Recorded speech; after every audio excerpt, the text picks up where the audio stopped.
ಶಾಂತಿ.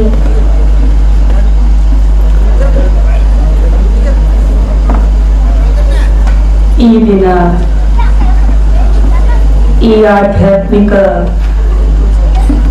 ಜ್ಞಾನವನ್ನು ಕೇಳಲು ಬಂದಿರುವಂತಹ ಅತಿ ಉಮ್ಮಂಗ ಉತ್ಸಾಹದಿಂದ ಕೂಡಿರುವಂತಹ ಈ ಸತ್ಸಂಗದಲ್ಲಿ ಮೊಟ್ಟ ಮೊದಲು ನಿರಾಕಾರ ಪರಮಪಿತ ಶಿವ ಪರಮಾತ್ಮನನ್ನು ಸ್ಮರಿಸುತ್ತ ಹಾಗೂ ವಿಶೇಷವಾಗಿ ಈ ದಿನ ಪೂಜ್ಯರಾಗಿಸಿದ್ದಾರೆ ಹಿರಿಯ ಪೂಜ್ಯರ ಅಂತರಾತ್ಮಕ್ಕೆ ಶರಣರು. ತಮ್ಮೆಲ್ಲರಿಗೂ ಜ್ಞಾನವನ್ನು ಹೇಳಲು ಜ್ಞಾನದ ದಾಸೋಹವನ್ನು ನೀಡಲು ಬಂದಿರುವಂತಹ ಲಿಂಗರಾಜ ಶರಣರ ಅಂತರಾತ್ಮಕ್ಕೆ ಶರಣರು ಹಾಗೂ ಜ್ಞಾನವನ್ನು ಕೇಳಲು ಅತಿ ಭಾವನೆಯಿಂದ ಬಂದಿರುವಂತಹ ತಂದೆ ತಾಯಿ ಸ್ವರೂಪರಾಗಿರುವಂತಹ ಮುದ್ದು ಮಕ್ಕಳ ಸಹಿತವಾಗಿ ತಮ್ಮೆಲ್ಲರ ಅಂತರಾತ್ಮಕ್ಕೆ ಶರಣು ಶರಣಾರ್ಥಿ.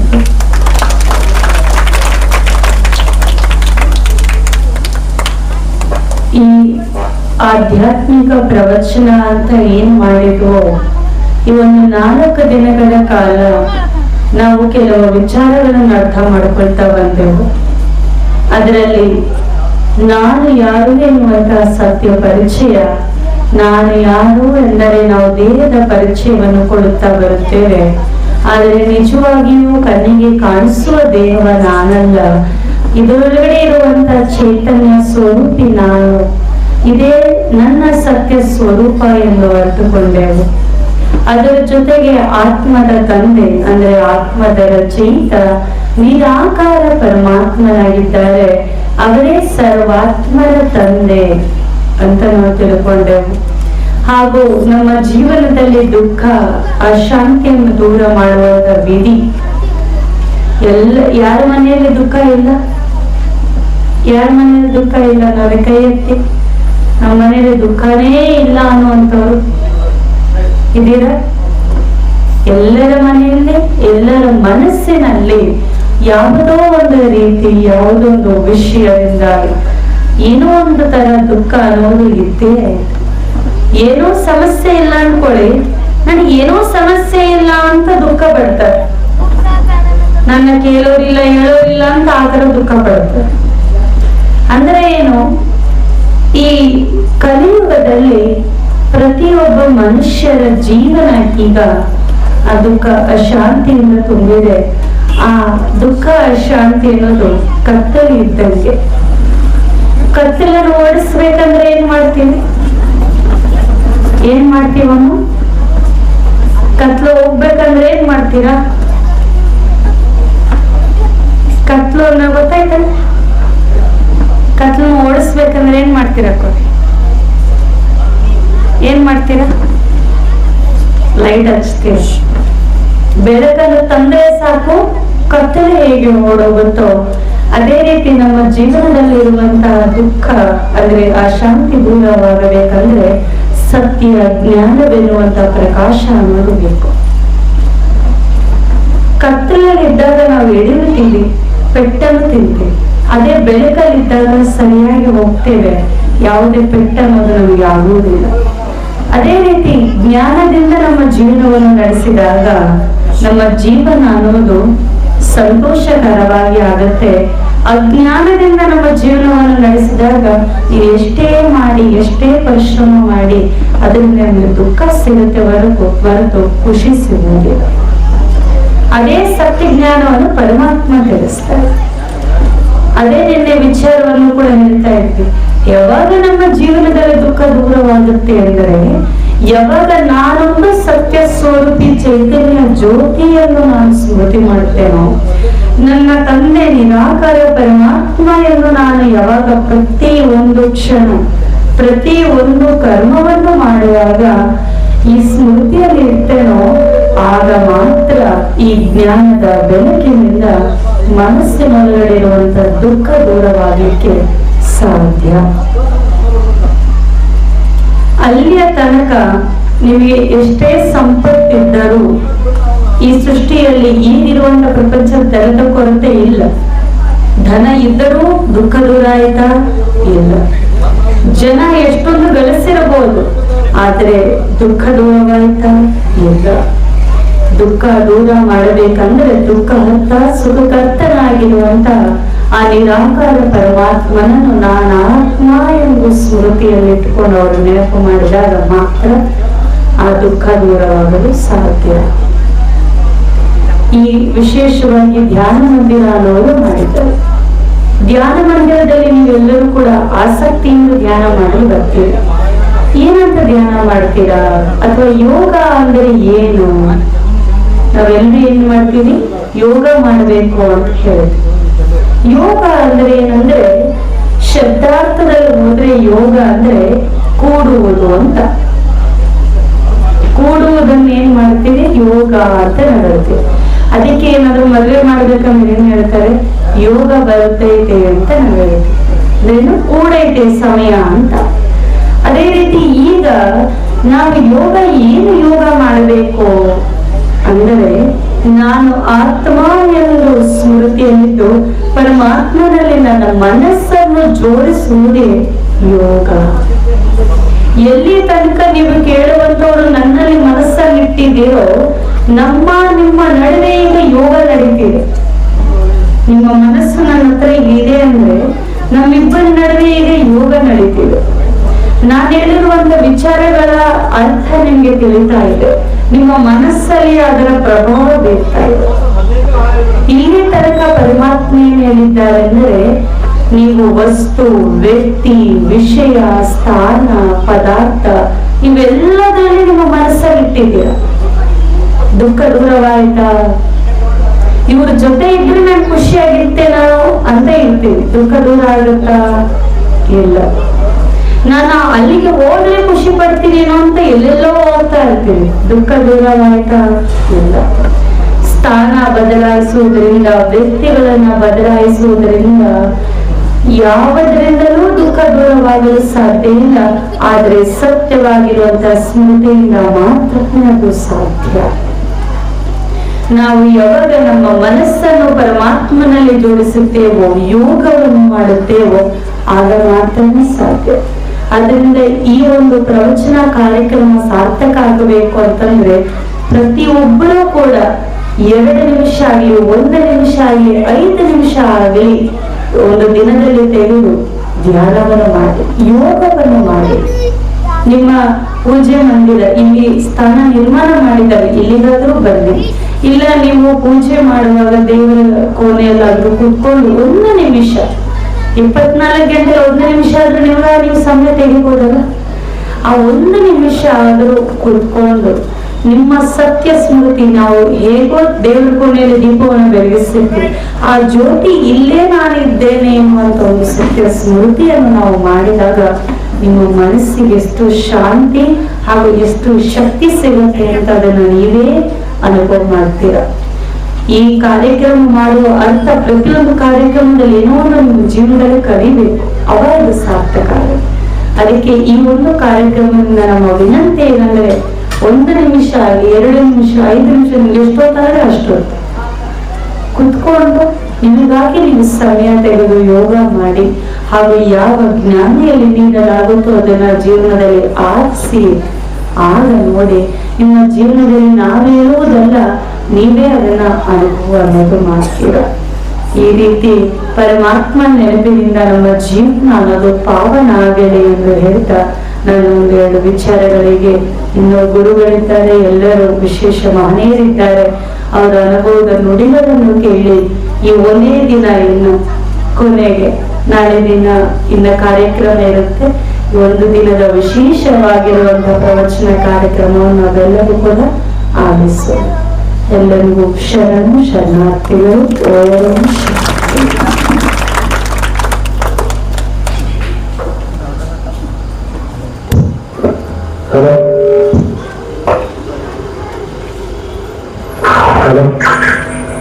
ಓಂ ಭವಸಾಗರವನ್ನ ದಾಟಲು ಭಗವಂತನ ಅನುಗ್ರಹವೇ ಅತಿ ಮುಖ್ಯ.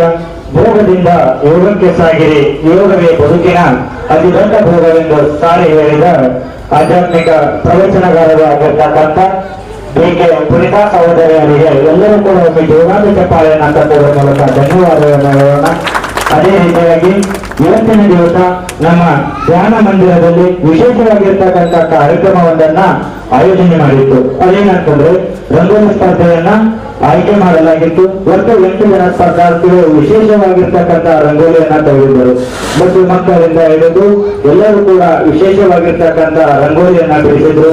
ಒಂದೊಂದು ರಂಗೋಲಿಗಳಿಗೆ ನಿರ್ಣಯವನ್ನ ಮಾಡಬೇಕಾದ್ರೆ ನಿರ್ಣಾಯಕರಲ್ಲಿ ಗೊಂದಲ ಇತ್ತು. ಆ ರೀತಿಯಾಗಿರ್ತಕ್ಕಂಥ ರಂಗೋಲಿಗಳು ಮೂಡಿ ಬಂದಿದ್ದವು. ಅದರಲ್ಲೂ ಕೂಡ ಕೆಲವೊಂದಿಷ್ಟು 1, 2, 3 ಮತ್ತು 4 ಬಹುಮಾನಗಳನ್ನ ಕೊಟ್ಟು ಹಾಗೂ ಆ ಒಂದು ಸ್ಪರ್ಧೆಗೆ ಸ್ಪರ್ಧಿಸಿದ ಎಲ್ಲರಿಗೂ ಕೂಡ ಏನಂತಂದಾಗ ಸಮಾಧಾನಕರ ಬಹುಮಾನವನ್ನ ನೀಡಿದ್ದೇವೆ. ಇಲ್ಲಿ ಮೊದಲನೇದಾಗಿ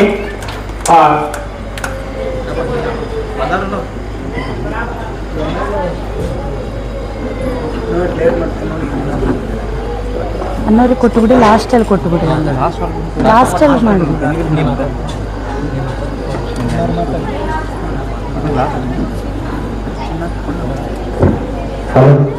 ಇದೀಗ ಶ್ರೀ ಯಲ್ಲಾಲಿಂಗೇಶ್ವರ ಪಿರಾಮಿಡ್ ಧ್ಯಾನ ಮಂದಿರದ ಪ್ರಥಮ ವರ್ಷದ ವಾರ್ಷಿಕೋತ್ಸವ ಮತ್ತು ಅದರ ಪ್ರಯುಕ್ತ ಜ್ಞಾನ ಮಹಾಯಜ್ಞ ಮತ್ತು ರಾಜಯೋಗಿ ಭೇಟಿ ಅನುಷ್ಠಾನ, ಈ 5 ದಿನಗಳ ಕಾಲ ಆಧ್ಯಾತ್ಮಿಕ ಪ್ರವಚನ, ಈ ಕಾರ್ಯಕ್ರಮದ ಆಯೋಜಕರಾಗಿರ್ತಕ್ಕಂಥ ಡಿ.ಕೆ. ಚಿದಾನಂದ ಅವರು ಈ ಕಾರ್ಯಕ್ರಮವನ್ನ ಕುರಿತು ತಮ್ಮ ಒಂದೆರಡು ಮಾತುಗಳನ್ನ ಹೇಳಲಿದ್ದಾರೆ. ದಯವಿಟ್ಟು ಎಲ್ಲರೂ ಶಾಂತರಹಿತರಾಗಿ ಆಲಿಸಿ.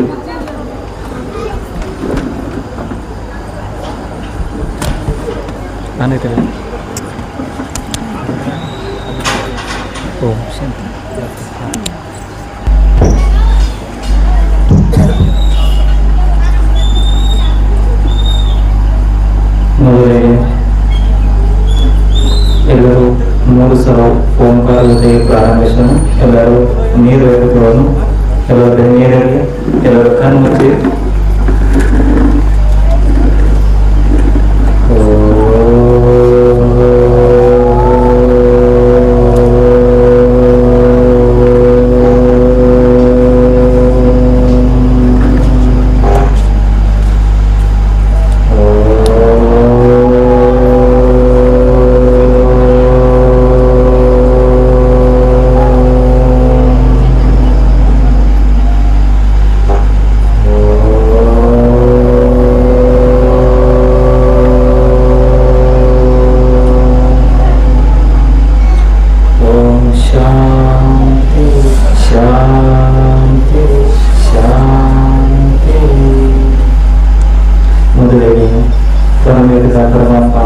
ಭಗವಂತನನ್ನು ಸ್ಮರಿಸಿಕೊಳ್ಳುತ್ತಾ ಆತ್ಮೀಯ ಇಂದ್ರನ ಧ್ಯಾನ ಬಂಧುಗಳೇ, ಆತ್ಮೀಯ ಬಂಧುಗಳೇ, ಇವತ್ತು ಪ್ರವಚನದ ಕೊನೆಯ ದಿನ. ಬಹಳ ವಿಶೇಷ ಧ್ಯಾನವನ್ನು ನಾವು ಇವತ್ತು ಪಡೆದುಕೊಳ್ತಾ ಇದ್ದೀವಿ. ಅನ್ನೋದೊಂದು ಅದ್ಭುತ ಧ್ಯಾನ. ಮೊನ್ನೆ ಒಂದೇ ಮಾತು ಹೇಳಿದ್ರು, ನಾವು ಯಾರೋ ನಗಿಸಿ ಏನೇನು ಹೇಳಿ ಪ್ರವಚನ ಮಾಡಿ ಹೋಗುವಂತ ವಿಷಯ ಅಲ್ಲ ಈ ಕಾರ್ಯಕ್ರಮ.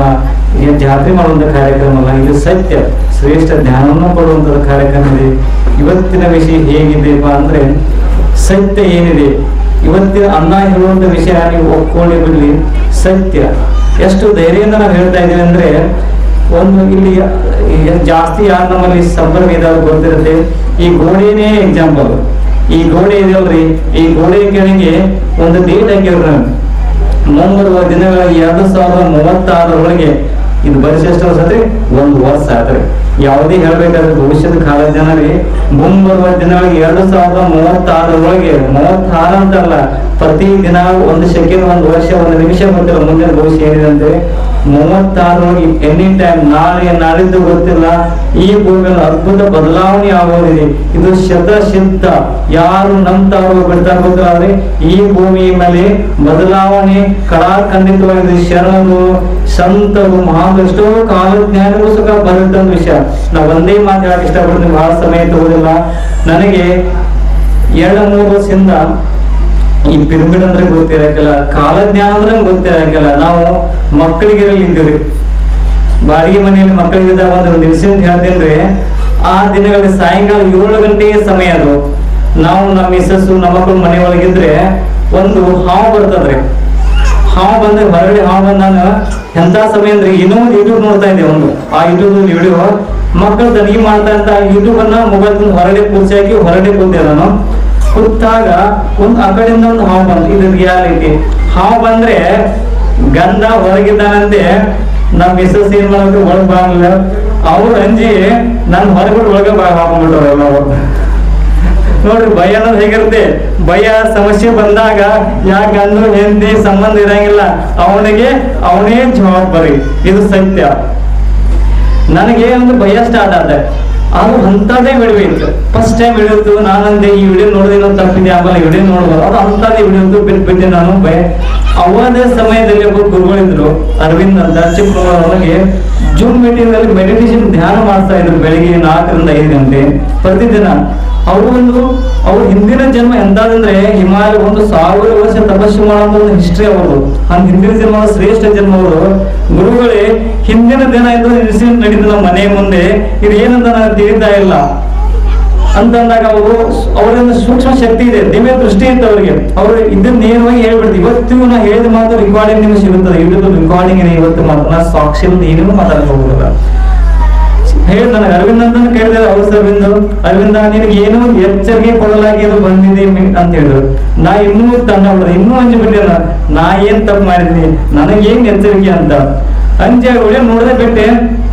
ಮತ್ತೆ ಮನಸ್ಸು ಕೇಳಲ್ಲ, ಏನಿದೆ ನೋಡೇ ಬಿಡೋಣ ಏನಾಗತ್ತಂತೆ ಮತ್ತೆ ಸ್ಟಾರ್ಟ್ ಮಾಡಿದ್ವಿ.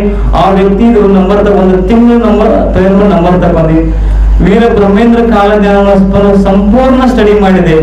ಕಾಲಜ್ಞಾನ ಅಂದ್ರೆ ಇಲ್ಲ ನಮ್ಗೆ ಎಕ್ಸಾಂಪಲ್ ಬಬಲಾದಿ ನೀವು ಕಾಲಜ್ಞಾನ ಇದೆ ಅಲ್ರಿ, ಮುಂದಾಗೋದನ್ನ ಅಡ್ವಾನ್ಸ್ ಬರೆದಿಟ್ಟಿದ್ರೆ ಮುಂದಾಗೋದನ್ನ ಅಡ್ವಾನ್ಸ್ ಬರೆದಿಟ್ಟಾರೆ ಅಂದ್ರೆ ಅವ್ರು ಬರೆದಿರ್ತಾರಂತೆ ಮುಂದೆ ಆಗೋದಿಲ್ಲ, ಮುಂದೆ ಆಗೋದು ಫಿಕ್ಸ್ ಇದೆ ಅಂತೆ ಅವ್ರು ಬರೆದಿಟ್ಟಾರೆ. ಇದು ಸತ್ಯ. ಕಾಲಜ್ಞಾನ ಸ್ಟಡಿ ಮಾಡಿದಂದು Sanskrit degree BA degree BLD college Vijayapura admission ಇರ್ತದೆ. ಸಂಸ್ಕೃತ BA ಸಂಸ್ಕೃತ. ಆ ಕಾಲಜ್ಞಾನ ಯಾವಾಗ ಸ್ಟಡಿ ಮಾಡಕ್ ಪ್ರಾರಂಭ ಮಾಡಿದೆ. ಸಂಸ್ಕೃತ ಹೆಂಗಿದೆ ಅಂದ್ರೆ ರೆಗ್ಯುಲರ್ ಎಕ್ಸಾಮ್ ಅಷ್ಟೇ ಹೋಗ್ತಾ ಇದೆ. BLD ಕಾಲೇಜ್ಗೆ ಎಲ್ಲಾನು ಪಾಸ್ ಆಗ್ತಾ ಇದ್ರು. ಫೈನಲ್ ಇತ್ತು ಕಾಲಜ್ಞಾನ ಸ್ಟಡಿ ಮೇಲೆ ಫೈನಲ್ ಎಕ್ಸಾಮ್ ಬಿಟ್ಬಿಟ್ಟು ಡಿಗ್ರಿ ಅಲ್ಲಿ ಬಿಟ್ಟೆ ಡಿಗ್ರಿ ಅದ. ನಂತರ ಇದು ಸ್ಟಡಿ ಆಯ್ತು. ಮತ್ತೆ ನಾವು ಶರಣ್ರೆ ಉಳಿವಿಗೆ ಹೋದ್ವಿ. ನಾವು ಮಿಸ್ಟರ್ಸ್ ಉಳಿವಿಗೆ ಅಲ್ಲಿಯೂ ಶರಣ್ ಕಾಲಜ್ಞಾನ ಎಲ್ಲ ಕಾಲದಿಂದ ಸ್ಟಡಿ ಮಾಡಿ ಮುಂದಿನ ಭವಿಷ್ಯ ಅಚ್ಚೋತ ಫಿಕ್ಸ್ ಆದಾಗ ನೋಡ್ರಿ ಯಾರೋ ಏನೇ ಹೇಳ್ಬೇಕಾದ್ರೆ ಭಯ ಬಿಡ್ತದ. ನಾ ಹೇಳಿದ ಮಾತು ಸುಳ್ಳು ಆಗ್ಬಿಡ ಹೆಂಗ ಅಂತ ಅಂದ್ರಿ. ಆದ್ರೆ ನಾವು ಮುಂದಾಗುವ ಭವಿಷ್ಯನ ನಮ್ಮ ಈ ಆಶ್ರಮದ ಕಂಪೌಂಡ್ ಗೋಡೆ ಮೇಲೆ ಹೋದ ವರ್ಷ ಈ ಪಿರಮಿಡ್ ಓಪನಿಂಗ್ ಸಮಯದಲ್ಲಿ ಇಲ್ಲಿ ಬರ್ಸಿಬಿಟ್ರು. ಎಷ್ಟಂದ್ರೆ 2036 ಈ ಭೂಮಿ ಅದ್ಭುತ ಬದಲಾವಣೆ ಆಗೋದಿದೆ. ಹೆಂಗ್ ಬದಲಾವಣೆ ಅದೇನ ಅನ್ನೋದು ಹೇಳ್ತಿದ್ದಾರೆ. ಯಾಕಂದ್ರೆ ನನ್ನ ಅನುಭವ ನಮ್ಮ ಜೀವನ ಹೇಗೆ ಬಂದಿದ್ರಿ ಅನುಭವದ ಬಂದಿದೆ. ನಂಬೋದು ಸಿದ್ಧ. ಯಾಕಂದ್ರೆ ಬಹಳ ಲಕ್ಷ್ಯ ಕೊಟ್ಕೊಂಡ್ರಿ ಸತ್ಯ ಇದೆ. ಯಾರು ಭಯಗೊಳಿಸುವಂತದ್ದು ಏನಿಲ್ಲ, ಎಚ್ಚರಿಕೆ ಕೊಡುವಂತದ್ದು ಏನಿಲ್ಲ. ಇದು ಸತ್ಯ ಜ್ಞಾನ ಕೊಡಲಾಗಿ ಬಂದಿದ್ರೆ ಇದು ಭಗವಂತನ ಜ್ಞಾನ ಇದೆ. ಬಹಳ ಗಮನ ಇಟ್ಟು ಗಂಭೀರ ಇಟ್ಟು ಈ ವಿಷಯನ ಆಲಿಸೋಣ ಅಂತೇಳಿ ನನಗೆ 2 ಮಾತಿಗೆ ವಿರಾಮ ಕೊಡ್ತಾ ಇದೆ. ಓಂ ಶಾಂತಿ.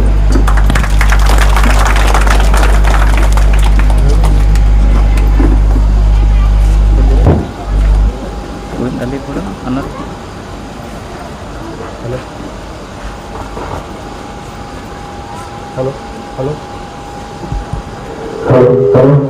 ನಮಗೆ ದೇವರು ಭಗವಂತನ ಸಾಕ್ಷಾತ್ಕಾರ ಮಾಡಿಕೊಳ್ಳುವುದು ಸುಲಭದ ಕೆಲಸ ಅಲ್ಲ. ಭಗವಂತ ಒಲಿಯಬೇಕಾದರೆ ನಾವು ಪರಿಶುದ್ಧರಾಗಬೇಕು ಎಂಬ ಮಾತುಗಳನ್ನು ಹೇಳಿರ್ತಕ್ಕಂಥ ರಾಜಯೋಗಿ BK ಚಿದಾನಂದ ಅವರಿಗೆ ಅವರೆಲ್ಲರೂ ಜೋರಾದ ಚಪ್ಪಾಳೆಗಳನ್ನ ಕಟ್ಟೋಣ. ಒಪ್ಪಿದ್ದ ಶಿವ ತಂದೆಯನ್ನ ಪರಮಧಾಮದಲ್ಲಿ ಸ್ಮರಿಸಿಕೊಂಡು ಪ್ರಜಾಪಿತ ಬ್ರಹ್ಮ ಜಗದಂಬಾ ಸರಸ್ವತಿ ಮಮ್ಮರವರನ್ನ ಸೂಕ್ಷ್ಮವಾಗಿ ಸ್ಮರಿಸಿಕೊಂಡು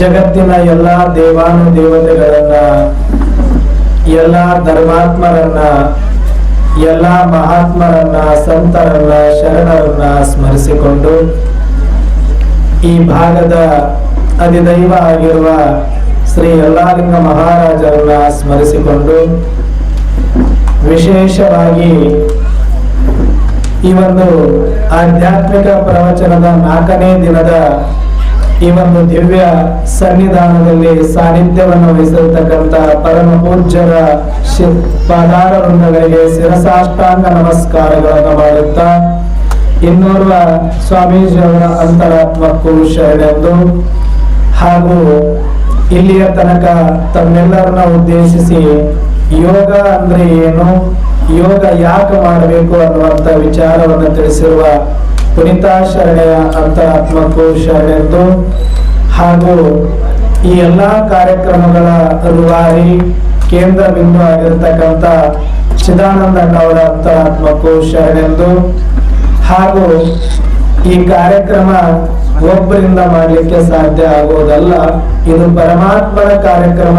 ತಾವೆಲ್ಲರೂ ಒಟ್ಟುಗೂಡಿ ಒಂದೇ ಕುಟುಂಬದಂತೆ ಮಾಡಿರುವ ಮುದ್ದು ಮಕ್ಕಳ ಸಹಿತವಾಗಿ ಎಲ್ಲಾ ತಂದೆ ತಾಯಂದರು ಕೂಡ ಸಹಯೋಗವನ್ನ ಕೊಟ್ಟಿದ್ದೀರಿ. ತಮ್ಮೆಲ್ಲರ ಅಂತರಾತ್ಮಕ್ಕೆ ಶರಣು ಶರಣಾರ್ಥಿಗಳು. ಎಲ್ರಿಗೂ ಸ್ಪಷ್ಟವಾಗಿ ಕೇಳ್ತಾ ಇದೆಯಾ ಅಥವಾ ಏನಾದ್ರೂ ಎಕ್ಕೋ ಬರ್ತಾ ಇದೆಯಾ? ಕೇಳ್ತಾ ಇದೆಯಾ ಕ್ಲಿಯರ್ ಆಗಿ?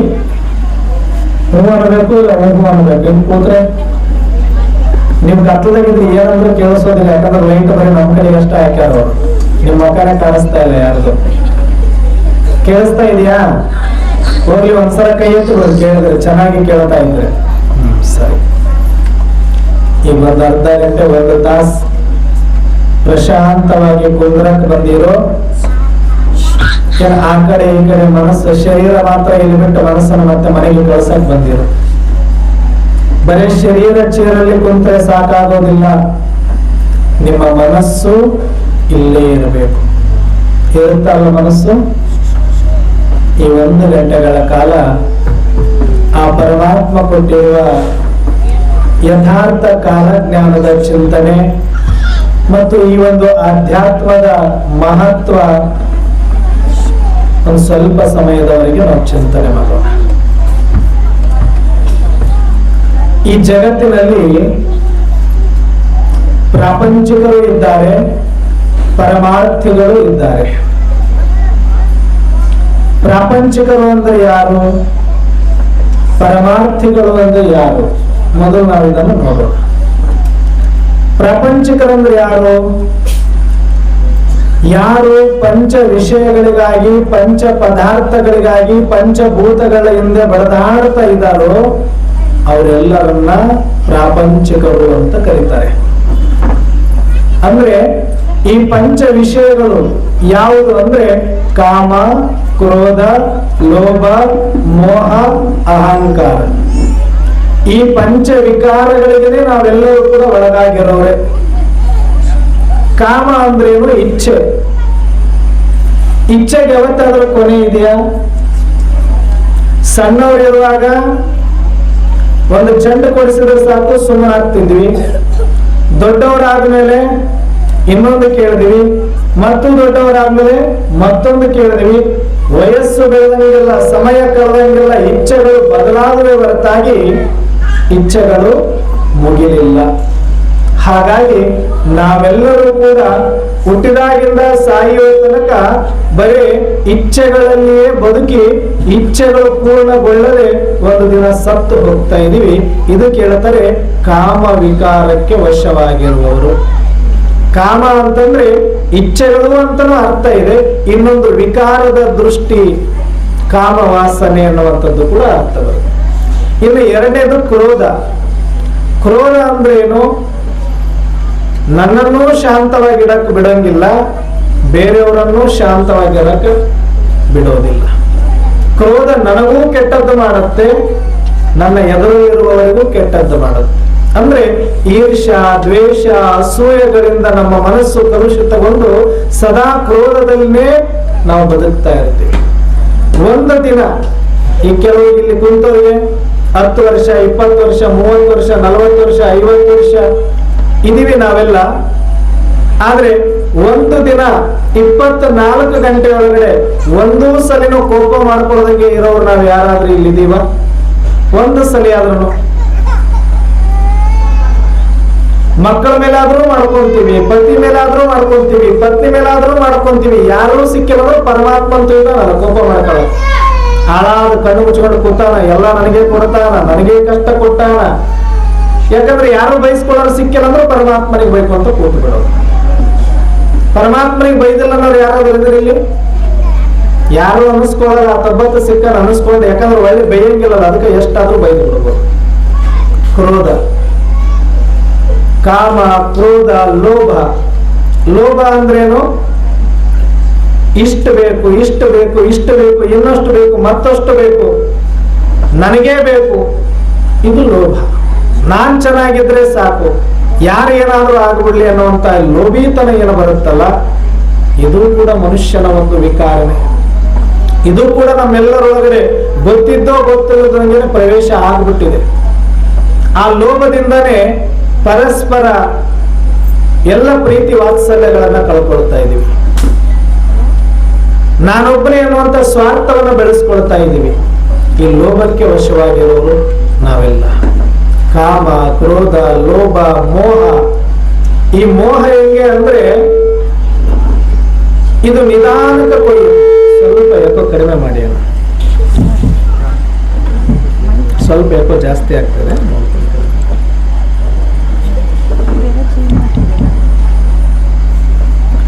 ಕಾಮ, ಕ್ರೋಧ, ಲೋಭ, ಮೋಹ.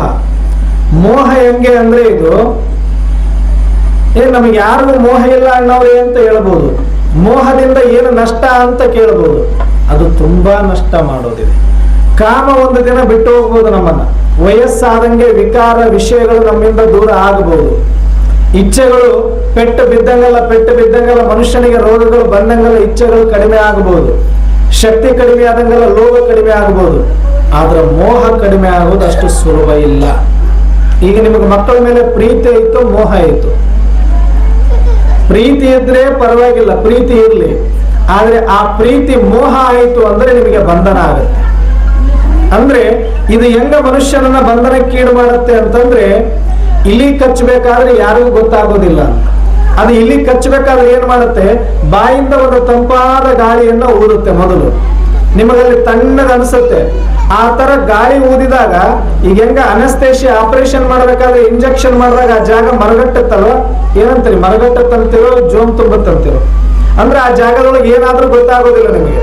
ಆ ಇಲಿ ಬಾಯಿಯಿಂದ ತಣ್ಣಗ ಗಾಳಿ ಬಿಟ್ಟು ಆಮೇಲೆ ಅದು ಕಚ್ಚಕ್ ಚಲೋ ಮಾಡಿದ್ರೆ ನಿಮ್ಗೆ ರಕ್ತ ಬರೋವರೆಗೂ ಕಚ್ಚಿದ್ರು ಗೊತ್ತಾಗಲ್ಲ ಅಂತ. ಅಷ್ಟು ನೋವು ಮಾಡುತ್ತೆ ಇಲಿ ಅದು. ಹಂಗೆ ಮೋಹ ಅನ್ನೋದು, ನಾವು ಪ್ರೀತಿ ಪ್ರೀತಿ ಪ್ರೀತಿ ಅನ್ಕೊಂಡು ಮಕ್ಕಳ ಮೇಲೆ ಮೋಹ, ಮೊಮ್ಮಕ್ಕಳ ಮೇಲೆ ಮೋಹ, ಪತಿ ಮೇಲೆ ಮೋಹ, ನಮ್ಮವ್ರ ಮೇಲೆ ಮೋಹ ಮಾಡ್ತೀವಲ್ಲ, ಅಂತಿಮದಲ್ಲಿ ಅದೇ ನಮಗೆ ಅತಿಯಾದ ದುಃಖವನ್ನ ಕೊಡುತ್ತೆ.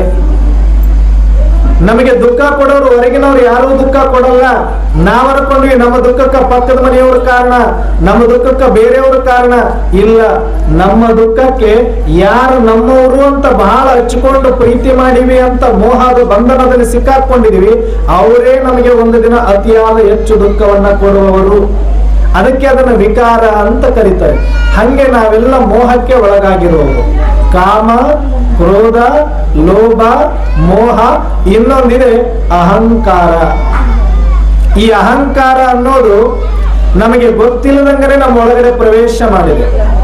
ಇದು ನಮ್ಮನ್ನ ಸರ್ವನಾಶ ಮಾಡುತ್ತೆ ಅಂತ ಹೇಳ್ತಾರೆ. ಅದಕ್ಕೆ ಈ ಒಂದು ಸಲ ನಾನು ನಂದು ಅನ್ನುವ ಅಹಂಕಾರ ಬಂತು ಅಂದ್ರೆ ಅದು ಎಷ್ಟರ ಮಟ್ಟಿಗೆ ನಮ್ಮ ತಲೆಯನ್ನ ಹಾಳು ಮಾಡುತ್ತೆ ಅಂದ್ರೆ, ಇವತ್ತೀಗ ರಂಗೋಲಿ ಹಾಕಿರಿ, ರಂಗೋಲಿ ಹಾಕಿರಿಲ್ಲ, ಅದು ಒಂದು ಸ್ಪರ್ಧೆ.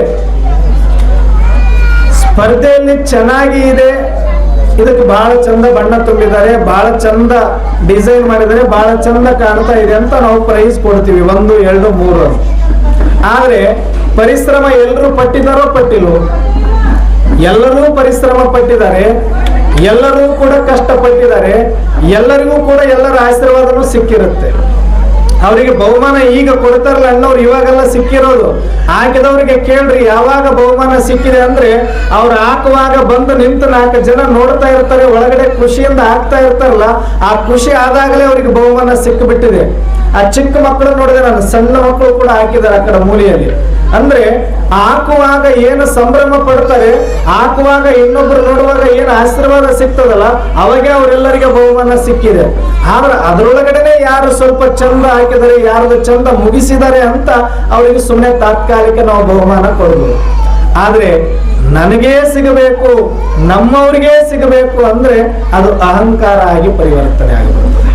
ಅಂದ್ರೆ ಅಲ್ಲಿ ಯಾರು ಬೇಕಾದ್ರೂ ಎಲ್ಲರೂ ನಮ್ಮವರೇ, ಎಲ್ಲರೂ ನಮ್ಮ ಮಕ್ಕಳೇ, ಯಾರಿಗೆ ಬಂದರೂ ಕೂಡ ನಮಗೆ ಬಂದಂಗಂತ ಖುಷಿ ಪಡೋ ಮನಸ್ಸಿತ್ತು ಅಂದ್ರೆ ಅದೇ ಪ್ರೀತಿ, ಅದೇ ಸಂತೋಷ, ಅದರಲ್ಲಿ ಆನಂದ ಇದೆ.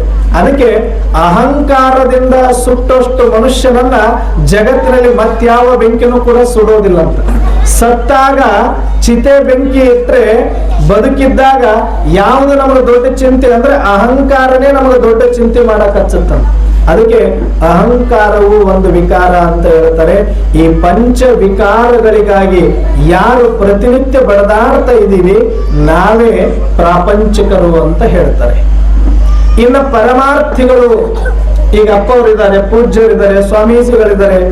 ಯಾಕೆ ನಾವು ಅವ್ರನ್ನ ಪೂಜ್ಯರು ಅಂತ ಗೌರವಿಸ್ತೀವಿ, ಯಾಕೆ ಅವರಿಗೆ ನಾವು ಕಾಲು ಮುಗಿತೀವಿ, ಕೈ ಮುಗಿತೀವಿ, ಗೌರವದ ಸ್ಥಾನದಲ್ಲಿ ಕುಂದಿರಿಸ್ತೀವಿ ಅಂದ್ರೆ ಪರಮಾರ್ಥಿಗಳು.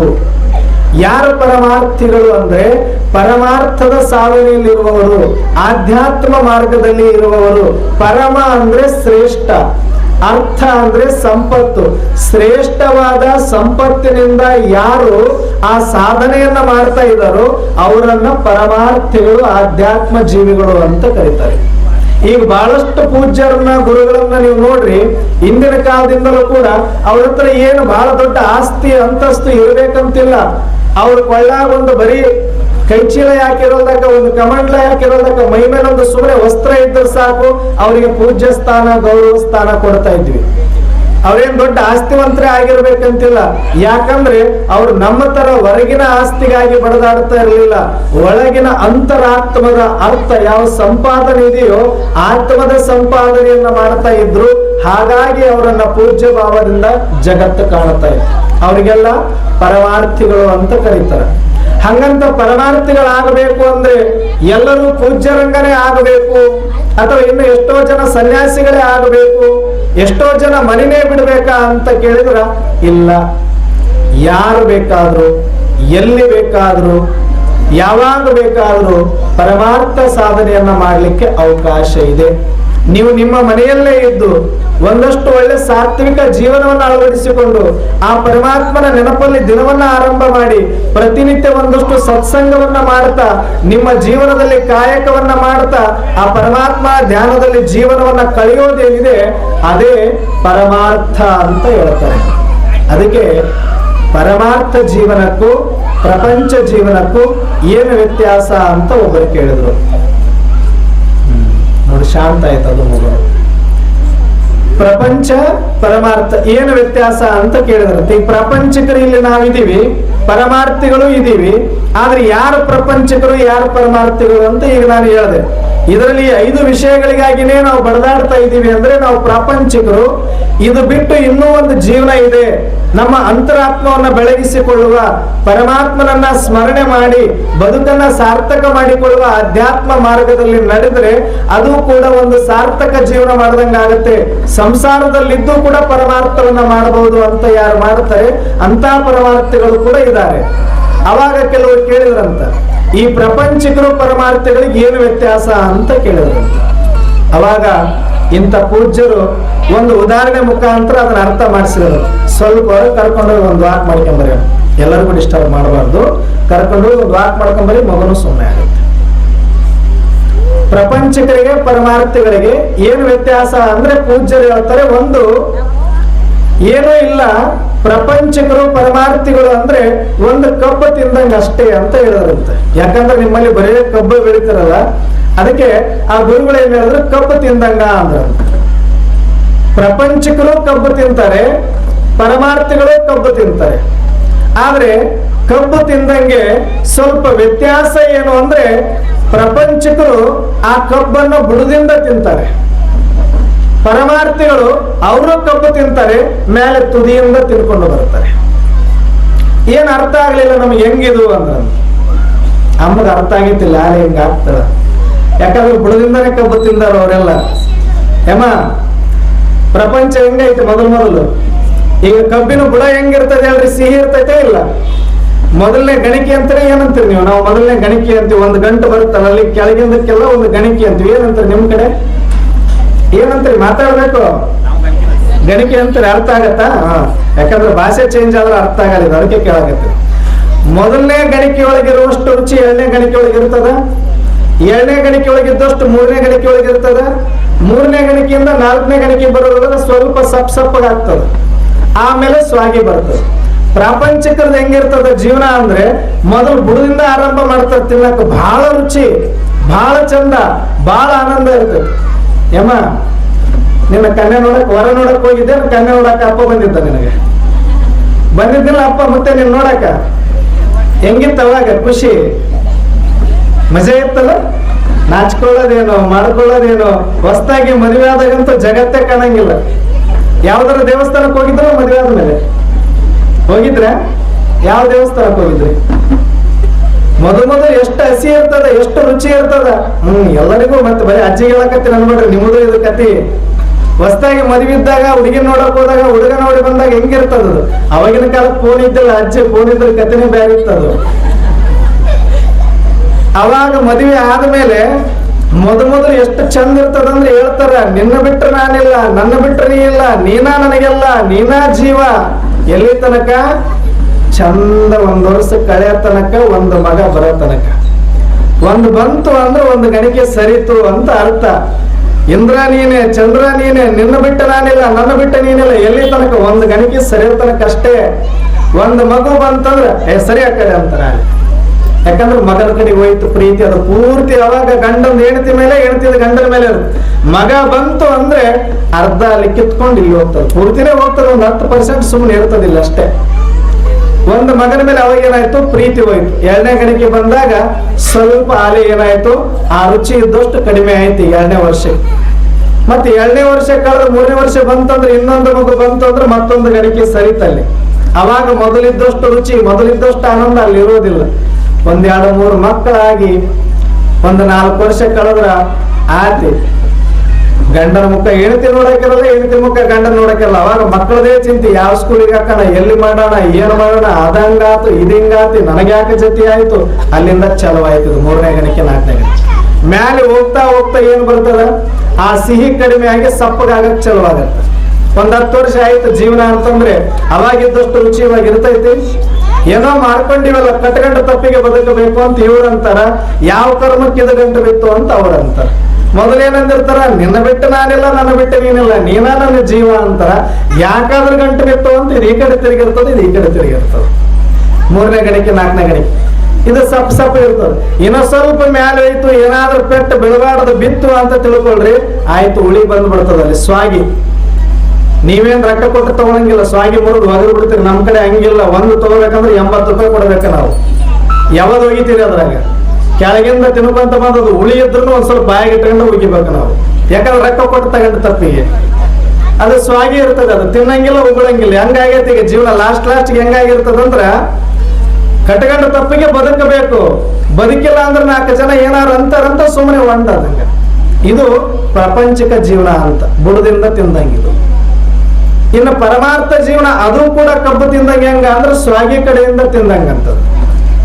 ಈಗ ಪೂಜ್ಯರ ಜೀವನ, ಸಾಧುಗಳ ಜೀವನ, ಸತ್ಪುರುಷರ ಜೀವನ, ಆಧ್ಯಾತ್ಮಿಕ ಮಾರ್ಗದಲ್ಲಿರೋ ಜೀವನ ಹೆಂಗಿರುತ್ತ ಅಂದ್ರೆ ಮೊದಲಿಗೆ ಬಂದಿರಿ ಅಂದ್ರೆ ಇಲ್ಲಿ ಪುಣ್ಯಕ್ಕೆ ಈ ಊರಾಗ ಹಂಗಿಲ್ಲ. ಯಾಕಂದ್ರೆ ಹಂಗಿದ್ರೆ ಇಷ್ಟು ಚೇರ್ ತುಂಬ್ತಿರ್ಲಿಲ್ಲ. ಕೆಲವು ಕಡೆ ಇಂಥ ಪುರಾಣ ಪ್ರವಚನ ಪುಣ್ಯಕಥೆ ಈಗ ಅಪ್ಪವರು ಕಾರ್ಯಕ್ರಮ ಮಾಡ್ತಾರೆ ಶ್ರಾವಣ ಮಾಸದಾಗ. ಶ್ರಾವಣ ಮಾಸದಾಗ ಕಾರ್ಯಕ್ರಮ ಐತಿ ಅಂದ ತಕ್ಷಣ ನೀವೆಲ್ಲ ಪುರಾಣ ಕೇಳಬೇಕು, ಪ್ರವಚನ ಕೇಳಬೇಕಂತ ಹೋಗ್ತೀರಿ ಅಂದ್ರ ಮನೆಯೊಳಗಡೆ ಸುಮ್ಮನೆ ಬಿಡ್ತಾರ. ಅತ್ತಿ ಹೋದ್ರ ಸೊಸೆ ಅಂತಾಳ, ಮನೆಯಾಗಿದ್ರೆ ಕೆಲಸ ಮಾಡೋದು ಬರ್ತೈತೆ ಅಂತ ಓದ್ತೈತ್ರಿ, ಅದಕ್ಕೇನು ಕಿವಿ ಕೇಳ್ತೈತೆ ಅಂತ ಇವ್ರು ಅಂತಾರ. ಇನ್ನ ಸೊಸಿ ಹೋದ್ಲು ಅಂದ್ರ ಇಲ್ಲೆಲ್ಲ ನೋಡ್ಕೊಳ್ಳೋದು ಬರ್ತಂತ ಹೋಗಿ ಅಲ್ಲಿ ಹೋಗಿ ಕುಂತು ಬಿಡ್ತೈತೆ, ಅದೇನ್ ಕೇಳ್ತೈತಿ, ಎಲ್ಲ ಊರ್ ಸುದ್ದಿ ಮಾತಾಡೋಕೆ ಅಲ್ಲಿ ಹೋಗ್ತೈತೆ ಅಂತ ಅತ್ತಿ ಬೈಯಕ್ ಚಲೋ ಮಾಡ್ತಾರೆ. ಅಂದ್ರೆ ಆಧ್ಯಾತ್ಮ ಯಾರಿಗೂ ಬೇಡ. ಮನೆ ಮುಂದೆ ಕೂತ್ಕೊಂಡು 10 ಮಂದಿ ಮಾತಾಡಿದ್ರು ಪರವಾಗಿಲ್ಲ, ಪ್ರವಚನ ಕೇಳಕ್ ಬಂದ್ರೆ ಬೇಗ ಚಲೋ ಅಲ್ಲಿ. ಅಂದ್ರೆ ಆಧ್ಯಾತ್ಮಿಕ ಮಾರ್ಗಕ್ಕೆ ಬರ್ತೀವಿ ಅಂದ್ರೆ ನಮಗ ನಿಂದನೆ ಬರೋದೇ. ಮೊದಲಿಗೆ ಯಾರೇ ಆಧ್ಯಾತ್ಮಿಕ ಸಾಧನೆ ಮಾಡ್ತಾರಂದ್ರೆ ಈಗ ಯಲ್ಲಾಲಿಂಗ ಮಹಾರಾಜರದೇ ನೋಡಿದೆವು. ಏನು ಮಠ ಅದು, ಕೈಲಾಸ ಇದ್ದಂಗೆ ಐತೆ. ಅಲ್ಲಿ ಹೋಗಿ ಕುಂತು ಬಿಟ್ರೆ ಜಗತ್ತೇ ಮರಿಬೇಕು ಅಂತ ಅದ್ಭುತವಾದ ಪವಾಡ ಪುರುಷ. ಆದ್ರೆ ಯಲ್ಲಾಲಿಂಗ ಮಹಾರಾಜರೇನು ತಟಗೆ ಕಷ್ಟಪಟ್ಟಾರ? ಇಲ್ಲಿ ತಟಗ ಎದುರಿಸಿದ ಪರಿಸ್ಥಿತಿಗಳು, ವಿಘ್ನಗಳನ್ನ ಜನಗಳೇನು ಕಡಿಮೆ ಕಷ್ಟ ಕೊಟ್ಟಿರ್ತಾರೋ ಅವರಿಗೆ. ಅಷ್ಟು ಕಷ್ಟ ದಾಟಿದ ಮೇಲೆನೆ ಅವರು ಕೂಡ ಸ್ವಾಗಿ ದಾಟಿನೇ ಬಂದಿರ್ತಾರ. ಅವರು ಸ್ವಾಗಿ ಅಂದ್ರೇನು? ಉಳಿ ಜಗತ್ತು ವಿರೋಧನೆ ಮಾಡುತ್ತೆ. ಕುಟುಂಬ ವಿರೋಧನೆ ಮಾಡುತ್ತೆ. ಅವಾಗಿದು ಯಾರಿಗೂ ಬೇಕಿಲ್ಲ. ಆದ್ರೂ ಕೂಡ ಒಂದು ಗಣಿಗೆ ಸರಿಯ ತನಕ ಗಟ್ಟಿಯಾಗಿ 1-2 ವರ್ಷ 3 ವರ್ಷ ಈ ಆಧ್ಯಾತ್ಮಿಕ ಮಾರ್ಗದಲ್ಲಿ ನಿಂತು ಅಂದ್ರೆ ಆ ರುಚಿ, ಆ ಒಂದು ಹುಳಿ ಹೋಗಿ ಸ್ವಲ್ಪ ಸಪ್ಪಗೆ ಆರಂಭ ಆಗುತ್ತೆ. ಅವಾಗ ಇದು ಏನು ಮಾಡಿದ್ರು ಏನು ಬೈದ್ರು ಇದು ಬಿಡಲ್ಲ ಬಿಡು ಅಂತೇಳಿ ಸ್ವಲ್ಪ ಮನೆಯಾಗ ಮಾತಾಡೋರು ಬೈಯೋರು ಕಡಿಮೆ ಆಗ್ತಾರ. ನಿಂದಲಾರ್ದ ಆಧ್ಯಾತ್ಮಿಕ ಸಾಧನೆ ಹಂಗೆ ಮುಂದುವರಿಸಿದ್ರು ಅಂತಂದ್ರೆ ಆಮೇಲೆ ಸಪ್ಪಗಿರೋದು ಒಂದು ಸಲ ರುಚಿ ಸ್ಟಾರ್ಟ್ ಆಯ್ತು ಆಧ್ಯಾತ್ಮಿಕ ಮಾರ್ಗದಲ್ಲಿ. ಮೊದಲು ಇಲ್ಲೇ ಒಂದು ಧ್ಯಾನ ಮಂದಿರ ಮಾಡುವಾಗ ಏನು ಮಾಡ್ತಾನ ಯಾಕೆ ಮಾಡ್ತಾನ, ಯಾಕಂದ್ರೆ ಎಲ್ಲರೂ ನಮ್ಮ ಕೆಲಸದೊಳಗೆ ನಮ್ಮ ಬಿಸಿ ಒಳಗೆ ಇರ್ತೀವಿ. ನಾವು ಮಾಡುವಾಗ ಏನೂ ಗೊತ್ತಿರೋದಿಲ್ಲ. ಎಲ್ಲರೂ ಒಂದು ಮಾತು ಅನ್ನೋದು ನಮಗೂ ಗೊತ್ತಿರಲ್ಲ. ಈ ಎದಕ್ಕಾರ ಬೇಕಿರ್ತೈತಪ್ಪ ಸುಮ್ಮನೆ ಕುಂದ್ರಾರ್ದು ಏನೋ ಒಂದು ಮಾಡ್ತಾರ ಅನ್ನಿಸ್ತಾ ಇರ್ತೈತಿ. ಆದ್ರೆ ಗಟ್ಟಿ ಧೈರ್ಯದಿಂದ ಏನೋ ಒಂದು ಭಗವಂತನ ಆಶೀರ್ವಾದ ಭಗವಂತನ ಪರಿಣಾಮದಿಂದ ಮಾಡಿದಾಗ 4-6 ಜನಕ್ಕೆ ಇಲ್ಲಿ ಬಂದವರಿಗೆ ಲಾಭ ಆಗತ್ತೆ. ಆದ್ರಿಂದ ಭಗವಂತನ ಶಕ್ತಿ ಸಿಗುತ್ತೆ, ಭಗವಂತನ ಆಶೀರ್ವಾದ ಸಿಕ್ಕಿದೆ ಅಂತ ಒಂದು 10-6 ಜನ ಹೇಳಿದಾಗ ಏನಾಯ್ತು, ಇಲ್ಲಪ್ಪ ಏನೋ ಒಂದು ಒಳ್ಳೇದಿದೆ ಮಾಡ್ತಾ ಇದ್ದಾರ ಅಂತ ಅನ್ನೋದು ಸ್ಟಾರ್ಟ್ ಆಗುತ್ತೆ. ಅದಾದ್ಮೇಲೆ ಇಲ್ಲಿ ಬಂದು ತಾವೇ ಅನುಭವ ಮಾಡಕ್ ಚಾಲು ಮಾಡಿದ್ಮೇಲೆ ಒಂದು ತಟ್ಟದ ರುಚಿ ಬರಕ್ ಚಲುವಾಯಿತು ಅಂದ್ರೆ ಇನ್ನು ನಿಲ್ಲೋದೇ ಇಲ್ಲ ಅಂತ. ಎಲ್ಲಿ ತನಕ ತುದಿಯಿಂದನೇ ಆರಂಭ ಮಾಡ್ಯಾರವ್ರು. ಮೊದಲೇ ಸ್ವಾಗಿ ಹೋಗೈತಿ, ಮೊದಲೇ ಸಪ್ಪನ ಗಣಿಕೆ ಹೋಗೈತಿ. ಒಂದು ಸಲ ರುಚಿ ಆರಂಭ ಆಯ್ತು ಅಂದ್ರೆ ಎಲ್ಲಿ ತನಕ ರುಚಿ ಆಧ್ಯಾತ್ಮಿಕ ಜೀವನದು ಬುಡದ ತನಕನೂ ಕೂಡ ರುಚಿನೇ. ಅವ್ರದ್ದು ರುಚಿ ಯಾವತ್ತೂ ಕಡಿಮೆ ಆಗೋದಿಲ್ಲ ಅಂತ. ಅದಕ್ಕೆ ಪರಮಾರ್ಥ ಸಾಧನೆ ಮಾಡುವಂತ ನಿಮ್ಮೆಲ್ಲರ ಜೀವನಕ್ಕೆ ಒಂದು ಸಲ ಜೋರಾದ ಚಪ್ಪಾಳೆಯನ್ನ. ಅದಕ್ಕೆ ನಾವು ಬರೀ ಪ್ರಪಂಚಿಕರಾದ್ರೆ ಒಂದು ದಿನ ಆ ಒಂದು ಸ್ವಾಗಿತರ ಉಳಿಯಾಗಿ ನಮ್ಮ ಜೀವನ ನಮಗೆ ಬೇಸರಾಗಿ, ನಮ್ಮ ಜೀವನ ನಮಗೆ ಹೇಸಿಗೆಯಾಗಿ ಒಂದು ದಿನ ಹೋಗೋದಕ್ಕಿಂತ ಸ್ವಲ್ಪ ಕಷ್ಟ ಆದರೂ ಪರವಾಗಿಲ್ಲ ಇಂಥ ಆಧ್ಯಾತ್ಮಿಕ ಕಾರ್ಯಕ್ರಮದಲ್ಲಿ ಭಾಗವಹಿಸಿ ಆಧ್ಯಾತ್ಮಿಕತೆಯನ್ನ ಜೀವನದಲ್ಲಿ ಅಳವಡಿಸಿಕೊಳ್ಳಿ. ಹಾಗಂತ ಎಲ್ಲಾ ಬಿಡಬೇಕು ಅಂತಲ್ಲ, ಜೀವನದಲ್ಲಿ ಬೆಳಗ್ಗೆಯಿಂದ ರಾತ್ರಿ ತನಕ ಸಂಸಾರ ಮಾಡಿ, ಆದ್ರೆ 1 ತಾಸಾದ್ರೂ ಎದ್ದಾಗ 1 ಅರ್ಧ ತಾಸು, ಮಲಗುವಾಗ 1 ಅರ್ಧ ತಾಸು ಪರಮಾತ್ಮನ ನೆನಪಿಗಾಗಿ ನೀವು ತೆಗೆದಿಟ್ರಿ ಅಂದ್ರೆ ನಿಮ್ಮ ಜೀವನ ಧನ್ಯ ಆಗತ್ತೆ. ಅದನ್ನೇ ಪರಮಾರ್ಥ ಜೀವನ ಅಂತ ಹೇಳ್ತಾರೆ. ಅಂತ ಪರಮಾರ್ಥ ಸಾಧಕರು ತಾವಾಗಲಿ ಎನ್ನುವ ಶುಭ ಭಾವನೆಯಿಂದನೇ ಈ ಆಧ್ಯಾತ್ಮಿಕ ಕಾರ್ಯಕ್ರಮವನ್ನು ಇಟ್ಕೊಂಡಿರೋದು. ಆದ್ರೆ ಇವತ್ತಿನ ವಿಷಯಕ್ಕೆ ಈಗ ಬರ್ತೀನಿ, ಒಂದು ಸ್ವಲ್ಪ ಹೇಳಿ ನಾನು ಮುಗಿಸ್ತೀನಿ. ಯಾಕಂದ್ರೆ ಪ್ರಪಂಚಕರಾಗಬೇಡಿ, ಪರಮಾರ್ಥಿಗಳಾಗಿ. ನೀವು ಮನೆಯಲ್ಲಿದ್ರೂ ತಪ್ಪಿಲ್ಲ, ನೀವು ಕಾಯಕ ಏನೇ ಮಾಡಿದ್ರೂ ಪರವಾಗಿಲ್ಲ. ಆದ್ರೆ ದಿನನಿತ್ಯ ಆ ಪರಮಾತ್ಮ ಸೃಷ್ಟಿಸಿರುವಂತ ಪರಮಾತ್ಮನಿಗೆ 1 ಅರ್ಧ ಗಂಟೆ ಮೀಸಲಿಟ್ಟು ಆ ಶಿವಯೋಗವನ್ನ ಮಾಡುವಂತ, ಶಿವನನ್ನ ನೆನಪು ಮಾಡಿ ಜೀವನದ ಕಾಯಕವನ್ನ ಮಾಡುವಂತವ್ರಾದ್ರೆ ಅದೇ ಪರಮಾರ್ಥ, ಅದೇ ಧನ್ಯ ಜೀವನ. ಹಾಗಾಗಿ ಈಗ ಇವತ್ತು ಗಂಭೀರ ವಿಷಯ ಏನು ಅಂದ್ರೆ ಅಣ್ಣವ್ರು ಅವಾಗ್ಲಿಂದ ಹೇಳ್ತಾ ಇದ್ರು 2036ಕ್ಕೆ ಮಹಾ ವಿಚಿತ್ರ ಪರಿವರ್ತನೆ ಜಗತ್ತಿನಲ್ಲಿ ಆಗೋದಿದೆ ಅಂತ. ಇದನ್ನ ಬೇರೆ ಯಾರಾದ್ರೂ ಇಲ್ಲಿ ತನಕ ಬಹಳಷ್ಟು ಜನ ಶರಣರು ಕೂಡ ಹೇಳಿ ಹೋಗಿದ್ದಾರೆ ಕಾಲಜ್ಞಾನವನ್ನ. ಕೊಡೆಕಲ್ಲು ಬಸವಣ್ಣವರು ಕೂಡ ಕಾಲಜ್ಞಾನವನ್ನ ನುಡಿದು ಹೋಗಿದ್ದಾರೆ. ವೀರ ಬ್ರಹ್ಮೇಂದ್ರ ಅವರು ಕೂಡ ಆಂಧ್ರದಲ್ಲಿ ಶರಣರು, ಅವರು ಬರೆದಿಟ್ಟು ಹೋಗಿದ್ದಾರೆ. ಆದ್ರೆ ಈಗ ಬಂದಿರೋದು ಯಾರು ಗೊತ್ತಾ? ಸ್ವಯಂ ಕಾಲರ ಕಾಲ ಮಹಾಕಾಲ ಅಂತ ಯಾರನ್ನ ಕರಿತೀವಿ ಆ ಶಿವ ಪರಮಾತ್ಮನೆ ಬಂದು ಈ ಕಾಲಜ್ಞಾನವನ್ನ ಹೇಳಿರೋದು. ಇದನ್ನ ನಾವು ಎದುರುವಂತದ್ದೇನೂ ಇಲ್ಲ. ಇದರಲ್ಲಿ ನಮಗೊಂದು ದಿನ ಹೆಂಗೋ ಹಂಗೆ ಸೃಷ್ಟಿಗೆ ಒಂದು ದಿನ, ಇದು ಒಂದು ಕಲ್ಪ ಅಂತ ಕರಿತೀವಿ. ಅದ್ರ ಬಗ್ಗೆ ನಮಗೆ ಗೊತ್ತಿಲ್ಲ ಅಷ್ಟೇ. ಈಗ ಒಂದು ದಿನದಲ್ಲಿ ಏನೆಲ್ಲ ಬರುತ್ತೆ? ಬೆಳಗ್ಗೆ ಬರುತ್ತೆ, ಮಧ್ಯಾಹ್ನ ಬರುತ್ತೆ, ಸಾಯಂಕಾಲ ಬರುತ್ತೆ, ರಾತ್ರಿ ಆಗುತ್ತೆ. ಈಗ ಇನ್ನೊಂದು ದಿನ ನಾವು ನೋಡೇ ಇಲ್ಲ ಅಂತ ಅನ್ಕೊಳ್ಳೋಣ. ಬೆಳಗ್ಗೆ ನೋಡಿದ್ವಿ, ಬಹಳ ಚಂದ ಬೆಳಕರದು, ಸೂರ್ಯನ ಬೆಳಕಿತ್ತು. ಮಧ್ಯಾಹ್ನ ಇನ್ನೂ ಬಿಸಿಲು ಬಂತು, ಸಾಯಂಕಾಲ ಸ್ವಲ್ಪ ಬೆಳಕು ಕಡಿಮೆ ಆಯ್ತು, ರಾತ್ರಿ ಆಗ್ತಿದ್ದಾಗನೆ ಕತ್ತಲಾಗ್ಬಿಡ್ತು. ಇನ್ನೇನು ಬೆಳಕೆ ಹರಿಯೋದಿಲ್ಲ, ನಮ್ಮ ಜೀವನನೇ ಮುಗೀತು ಅಂತ ನಾವು ಮಲ್ಕೊಂಡು ಬಿಡ್ತೀವೇನೋ? ಇಲ್ಲ, ನಮಗೆ ಗೊತ್ತಿದೆ ಏನು ಅಂದ್ರೆ ಕತ್ತಲಾಗಿದೆ ಅಂದ್ರೆ ಯಾಕೆ ಕತ್ತಲಾಗಿದೆ, ಮತ್ತೆ ಬೆಳಕು ಹರಿಯೋದಕ್ಕೆ ಕತ್ತಲಾಗಿದೆ. ಕತ್ತಲು ಮುಗಿದ ಮೇಲೆ ಮತ್ತೆ ಬೆಳಕು ಬರೋದು ಶತಸಿದ್ಧ ಅಂತ ಗೊತ್ತಿದೆ. ಹಾಗಾಗಿ ನಾವು ಭಯ ಬೀಳೋದಿಲ್ಲ. ಆದ್ರೆ ಇದು ಗೊತ್ತಿಲ್ಲದೆ ಇದ್ರೆ ಒಮ್ಮೆದೊಮ್ಮೆಲೆ ಕತ್ತಲಾಯಿತು ಅಂತ ಇಟ್ಕೊಳ್ಳಿ.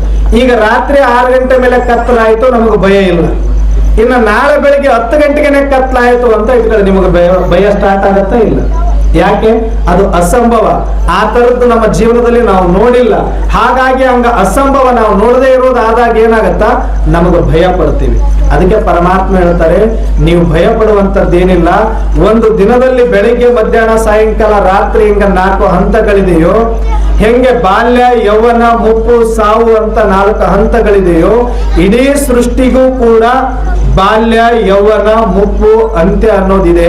ಅಂದ್ರೆ ಮತ್ತೆ ಅಂತ್ಯ ಅಂದ್ರೆ ಸತ್ತವರೆಲ್ಲ ಮತ್ತೆ ಸತ್ತೇ ಹೋಗ್ತಾರಂತಲ್ಲ, ಮತ್ತೆ ಮಣ್ಣಲ್ಲಿ ಮಣ್ಣಾಗಿ ಮತ್ತೆ ಒಂದು ಶರೀರದ ರೂಪವನ್ನ ತಾಳ್ಕೊಂಡು ಮತ್ತೆ ಮನುಷ್ಯನಾಗಿ ಅದು ಶರೀರವಾಗಿ ಬಂದೇ ಬರುತ್ತೆ. ಹೇಗೋ ಹಾಗೆ ಈ ಸೃಷ್ಟಿಯು ಕೂಡ ಸತ್ಯಯುಗ, ತ್ರೇತಾಯುಗ, ದ್ವಾಪರ ಯುಗ, ಕಲಿಯುಗ ಅನ್ನುವಂತ ಬಾಲ್ಯ, ಯೌವನ, ಮುಪ್ಪು ಮತ್ತು ಅಂತ್ಯದ ಸಮಯ, ಕಲಿಯುಗದ ಸಮಯದಲ್ಲಿ ನೀವಿದ್ದೀರಿ.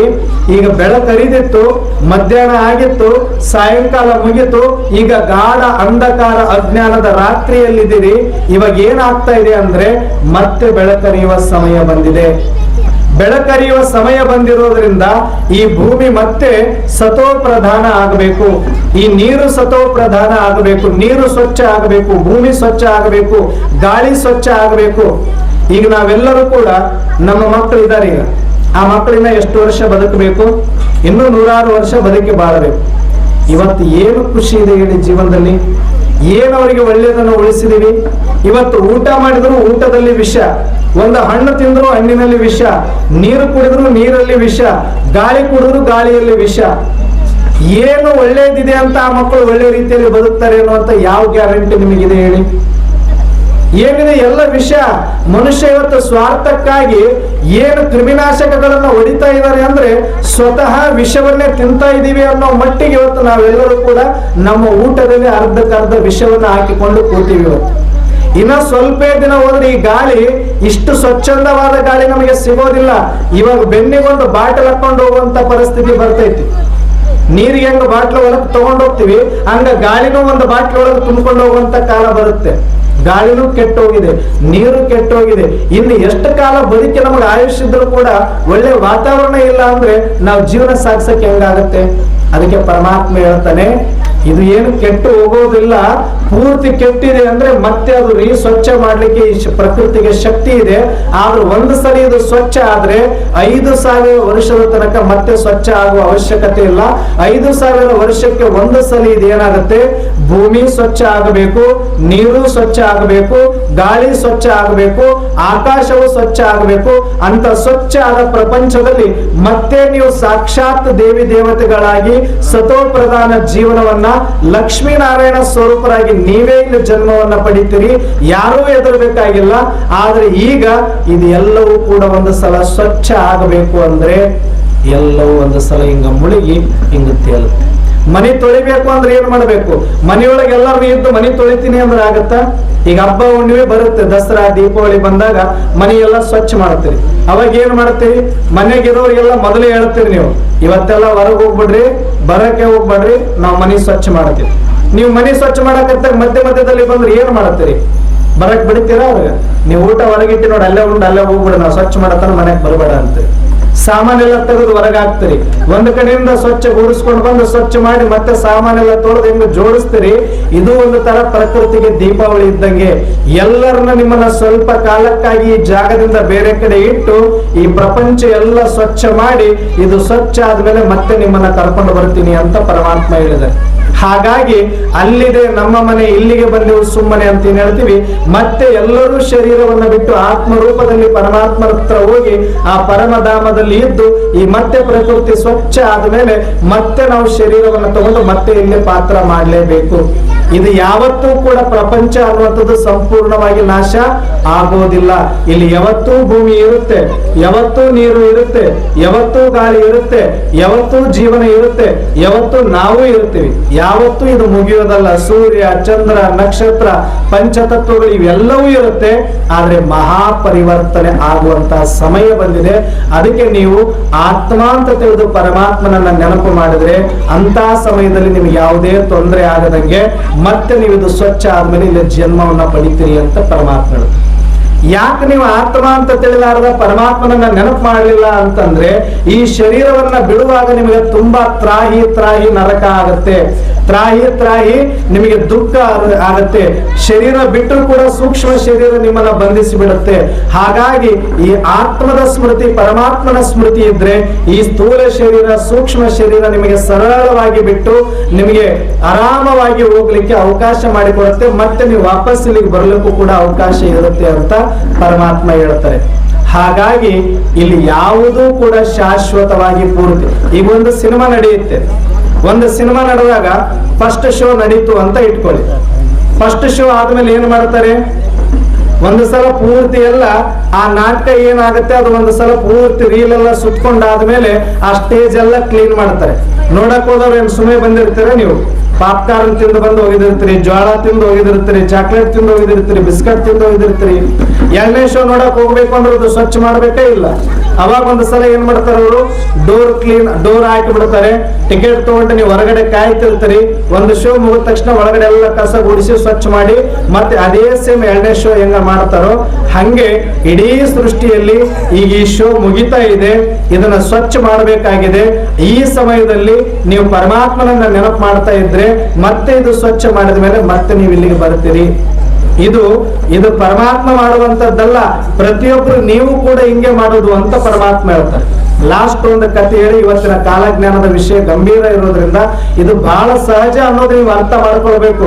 ಯಾಕಂದ್ರೆ ಮುಂದಿನ ದಿನಗಳು ಇದು ನಿಮ್ಗೆ ಗೊತ್ತಿಲ್ಲ ಅಂದ್ರೆ ಒಮ್ಮೆದೊಮ್ಮೆಲೆ ಭಯ ಬೀಳ್ಬೇಕಾಗತ್ತೆ, ಒಮ್ಮೆದೊಮ್ಮೆಲೆ ಆಶ್ಚರ್ಯ ಪಡಬೇಕಾಗತ್ತೆ. ನೀವು ಆಶ್ಚರ್ಯ ಪಡೋದು ಬೇಕಾಗಿಲ್ಲ.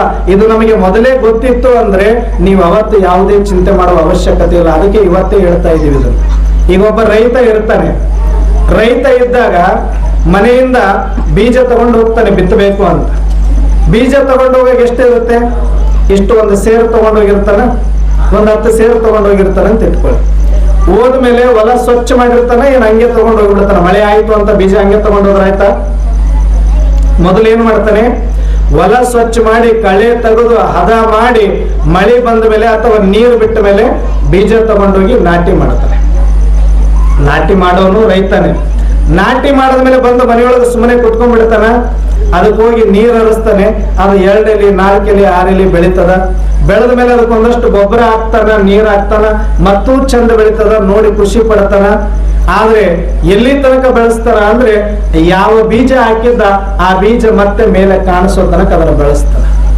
ಯಾವಾಗ ಬೀಜ ಕಾಣಕ್ ಸ್ಟಾರ್ಟ್ ಆಯ್ತು ಅಂದ್ರೆ ನೀರು ಕಟ್ ಮಾಡ್ತಾನಲ್ಲಿ, ಗೊಬ್ಬರ ಹಾಕೋದು ಬಿಡುತ್ತಾನಲ್ಲಿ. ಮತ್ತೆ ಏನಾಗತ್ತೆ, ಆ ಬೀಜ ಮತ್ತೆ ಮೇಲೆ ಬಂತು ಅಂದ್ರೆ ಆ ಬೀಜ ಅಲ್ಲೇ ಬಿಡ್ತಾನ. ಯಾವುದನ್ನ ತನ್ನ ಕೈಯಾರೆ ಬೆಳೆಸಿದ್ದ ಅದ್ರದ್ದು ಏನು ಪರಿಫಲ ಕೊಡಬೇಕಾಗಿತ್ತ ಆ ಫಲಕ್ಕೆ ಬಂತು ಅಂದಾಗ ಯಾರು ಬೆಳೆಸಿರ್ತಾನೋ ಆತನೇ ಮತ್ತೆ ಕಟ್ ಮಾಡ್ತಾನೆ. ಯಾಕೆ ಕಟ್ ಮಾಡ್ತಾನೆ? ಅದನ್ನ ಕಟ್ ಮಾಡೋದ್ರಿಂದ ಏನಾದ್ರು ನಷ್ಟ ಐತಾ? ಕಟ್ ಮಾಡ್ಲೇಬೇಕದು. ಯಾಕಂದ್ರೆ ಅದ್ರದ್ದು ಹಂತ ಮುಗಿತು, ಅದ್ರದ್ದು ಬಾಲ್ಯ ಮುಗಿತು, ಅದ್ರದ್ದು ಯೌವನ ಮುಗಿತು, ಅದ್ರದ್ದು ಮುಪ್ಪು ಮುಗಿತು. ಅದ್ರ ವೃದ್ಧಾಪ್ಯ ಬಂದು ತನ್ನ ಫಲ ಏನು ಕೊಡ್ಬೇಕು ಅದು ಕೊಟ್ಟಾದ್ಮೇಲೆ ಅದನ್ನ ರಾಶಿ ಮಾಡ್ತೀವಿ ನಾವು. ಕಟ್ ಮಾಡಿ ಅದನ್ನ ಮಸಿನಿಗೆ ಹಾಕ್ತಾರೆ. ತೊಗರಿ ಇದ್ರು ಮಸಿನಿಗೆ ಹಾಕ್ತಾರೆ, ಜೋಳ ಇದ್ರು ಮಸಿನಿಗೆ ಹಾಕ್ತಾರೆ, ಭತ್ತ ಇದ್ರು ಕಟಾವ್ ಮಾಡ್ತಾರೆ, ಕಬ್ಬಿದ್ರು ಕೊಯ್ತೀರಿ. ಏನು ಬರ್ಬೇಕಾಗಿತ್ತು ಅದು ಬೆಳೆ ಬಂದ ಮೇಲೆ ಏನ್ ಮಾಡ್ತೀವಿ, ಆ ಬೀಜವನ್ನ ತಗೊಳ್ತಾನೆ. ಉಳಿದದ್ದೆಲ್ಲವನ್ನ ಅಲ್ಲಿ ಕಟ್ ಮಾಡಿ ಬಿಸಾಕಿ ಮತ್ತೆ ಯಾವ ಬೀಜ ಮನೆಯಿಂದ ತಗೊಂಡೋಗಿದ್ದ ಅದಕ್ಕೆ 10 ಪಟ್ಟು ಬೀಜವನ್ನ ವಾಪಸ್ ಮನೆಗೆ ತಗೊಂಡು ಬರ್ತಾನೆ. ಹಾಗಂತ ದುಃಖ ಕೊಡ್ಬೇಕು ಅಂತ ಆತೇನಾದ್ರು ಕಟ್ ಮಾಡಿದ್ನ? ಬೆಳೆಸಿದ್ದು ಆತ ಕಟ್ ಮಾಡಿದ್ದೆ. ಯಾಕಂದ್ರೆ ಆ ಫಲ ತೆಗಿಬೇಕು ಅಂದ್ರೆ ಅದನ್ನ ಕಟ್ ಮಾಡ್ಲೇಬೇಕು. ಹಂಗೆ ನಾವೆಲ್ಲರೂ ಕೂಡ ಈ ಭೂಮಿಯಲ್ಲಿ ಬರುವಾಗ ಆತ್ಮರು ಬೀಜ ರೂಪದಲ್ಲಿ ಬಂದಿದ್ವಿ. ನಾವು ಸತ್ಯಯುಗ, ತ್ರೇತಾಯುಗ, ದ್ವಾಪರಯುಗ, ಕಲಿಯುಗದಲ್ಲಿ ಬಾಲ್ಯ, ಯೌವನ, ಮುಪ್ಪು, ವೃದ್ಧಾಪ್ಯವನ್ನ ಕಳೆದು ಮತ್ತೆ ಆ ಪರಿಪೂರ್ಣ ಬೀಜ ರೂಪ ಆಗುವಂತ ಸಮಯ ಬಂದಿದೆ. ಈಗ ಬೀಜ ಬಂದ ಮೇಲೆ ಇದು ರಾಶಿ ನಡಿಲೇಬೇಕು, ಇದು ಕಟ್ ಆಗ್ಲೇಬೇಕು, ಕಟಾವ್ ಮಾಡ್ಲೇಬೇಕು.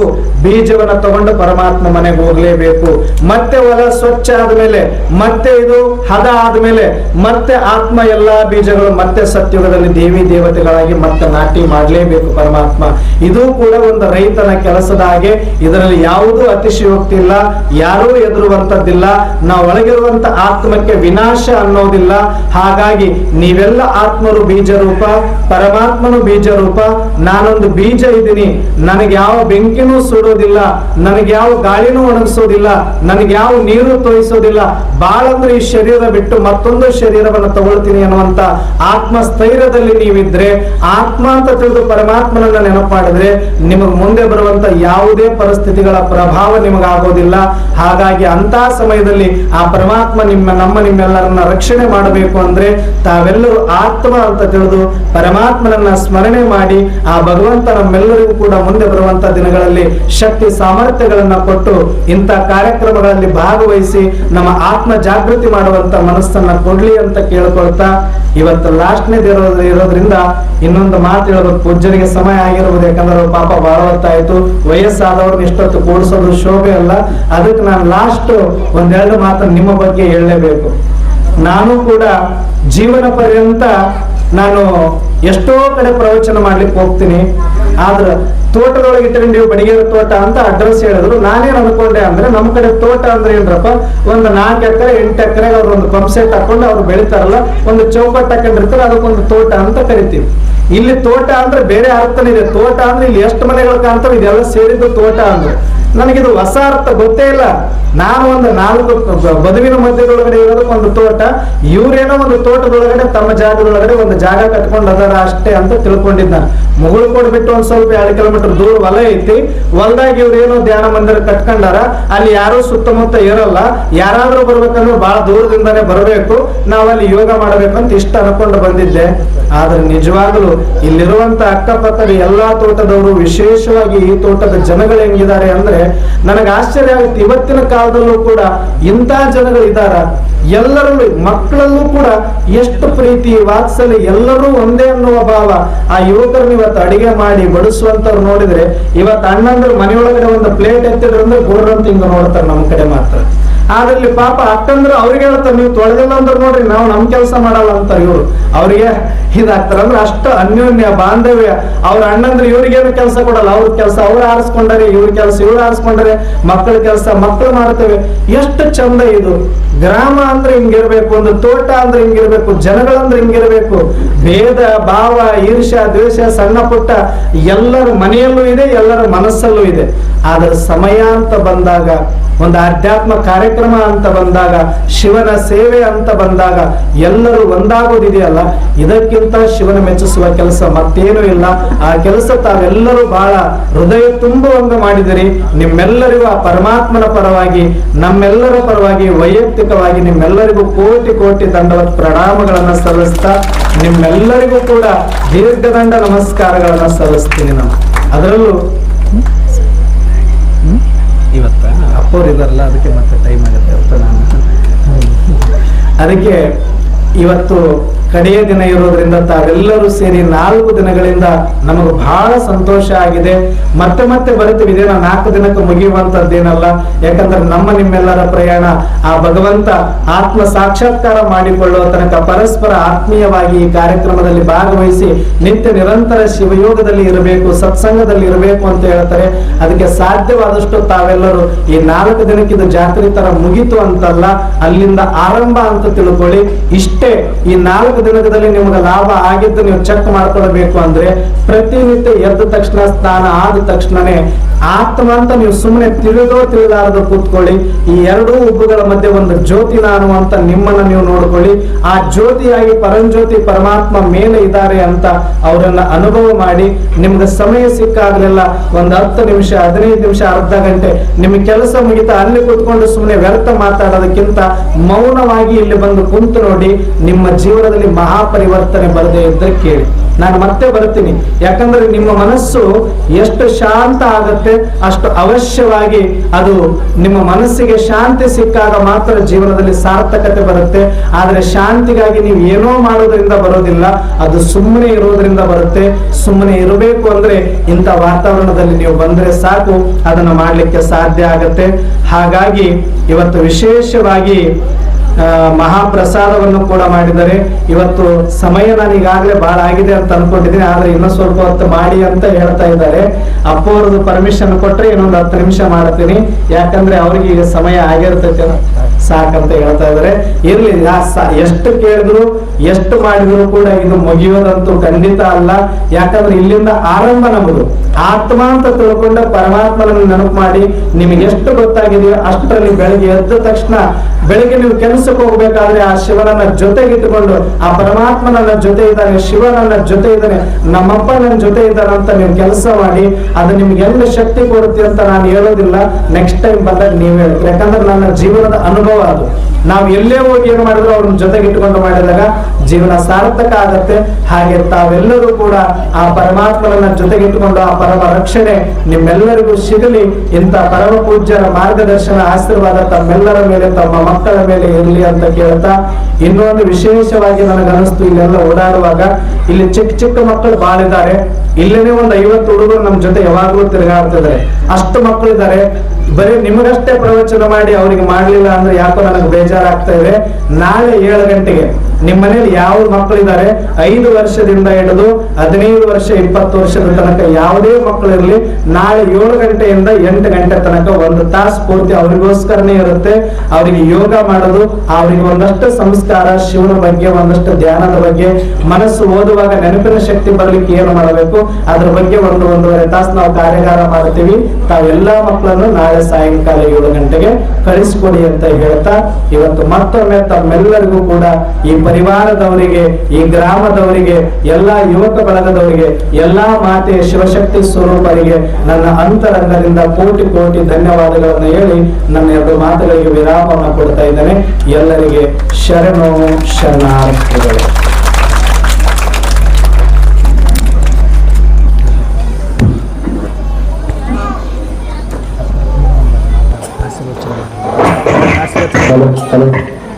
ಅಜ್ಞಾನದ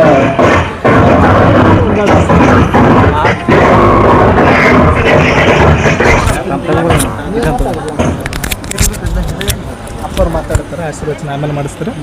ಅಪ್ಪವ್ರ ಹತ್ರ ಅವ್ರಿಗೆ ನಿಮ್ಗೆ ಅದೇನೋ ಪ್ರೈಸ್ ಕೊಡ್ತಾರೆ.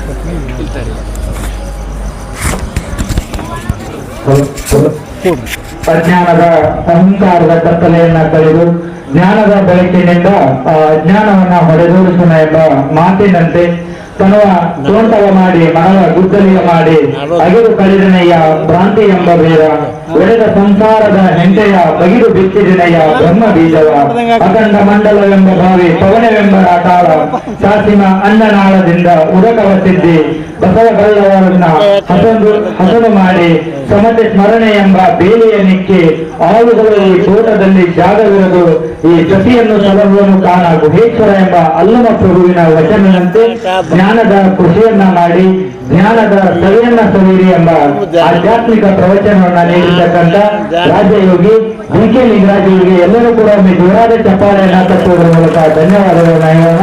ಇದೀಗ ಈ ಕಾರ್ಯಕ್ರಮದಲ್ಲಿ ಆಸೀನರಾಗಿರ್ತಕ್ಕಂಥ ಕಣಗಾಲದ ಪೂಜ್ಯರಾದ ಪಂಚಾಕ್ಷರಿ ಅವರಿಂದ 5 ನಿಮಿಷಗಳ ಕಾಲ ಪ್ರವಚನ.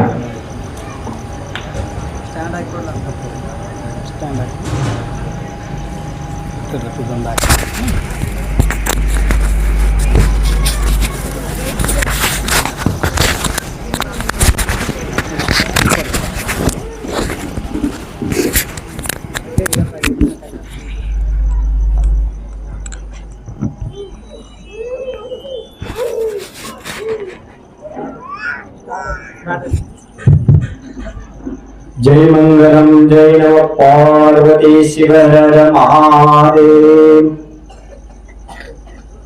त्रिलोक्य संपदालेख्य समुल्लेखन वित्तय सच्चिदानंद रूपाय परब्रह्मणे नमः।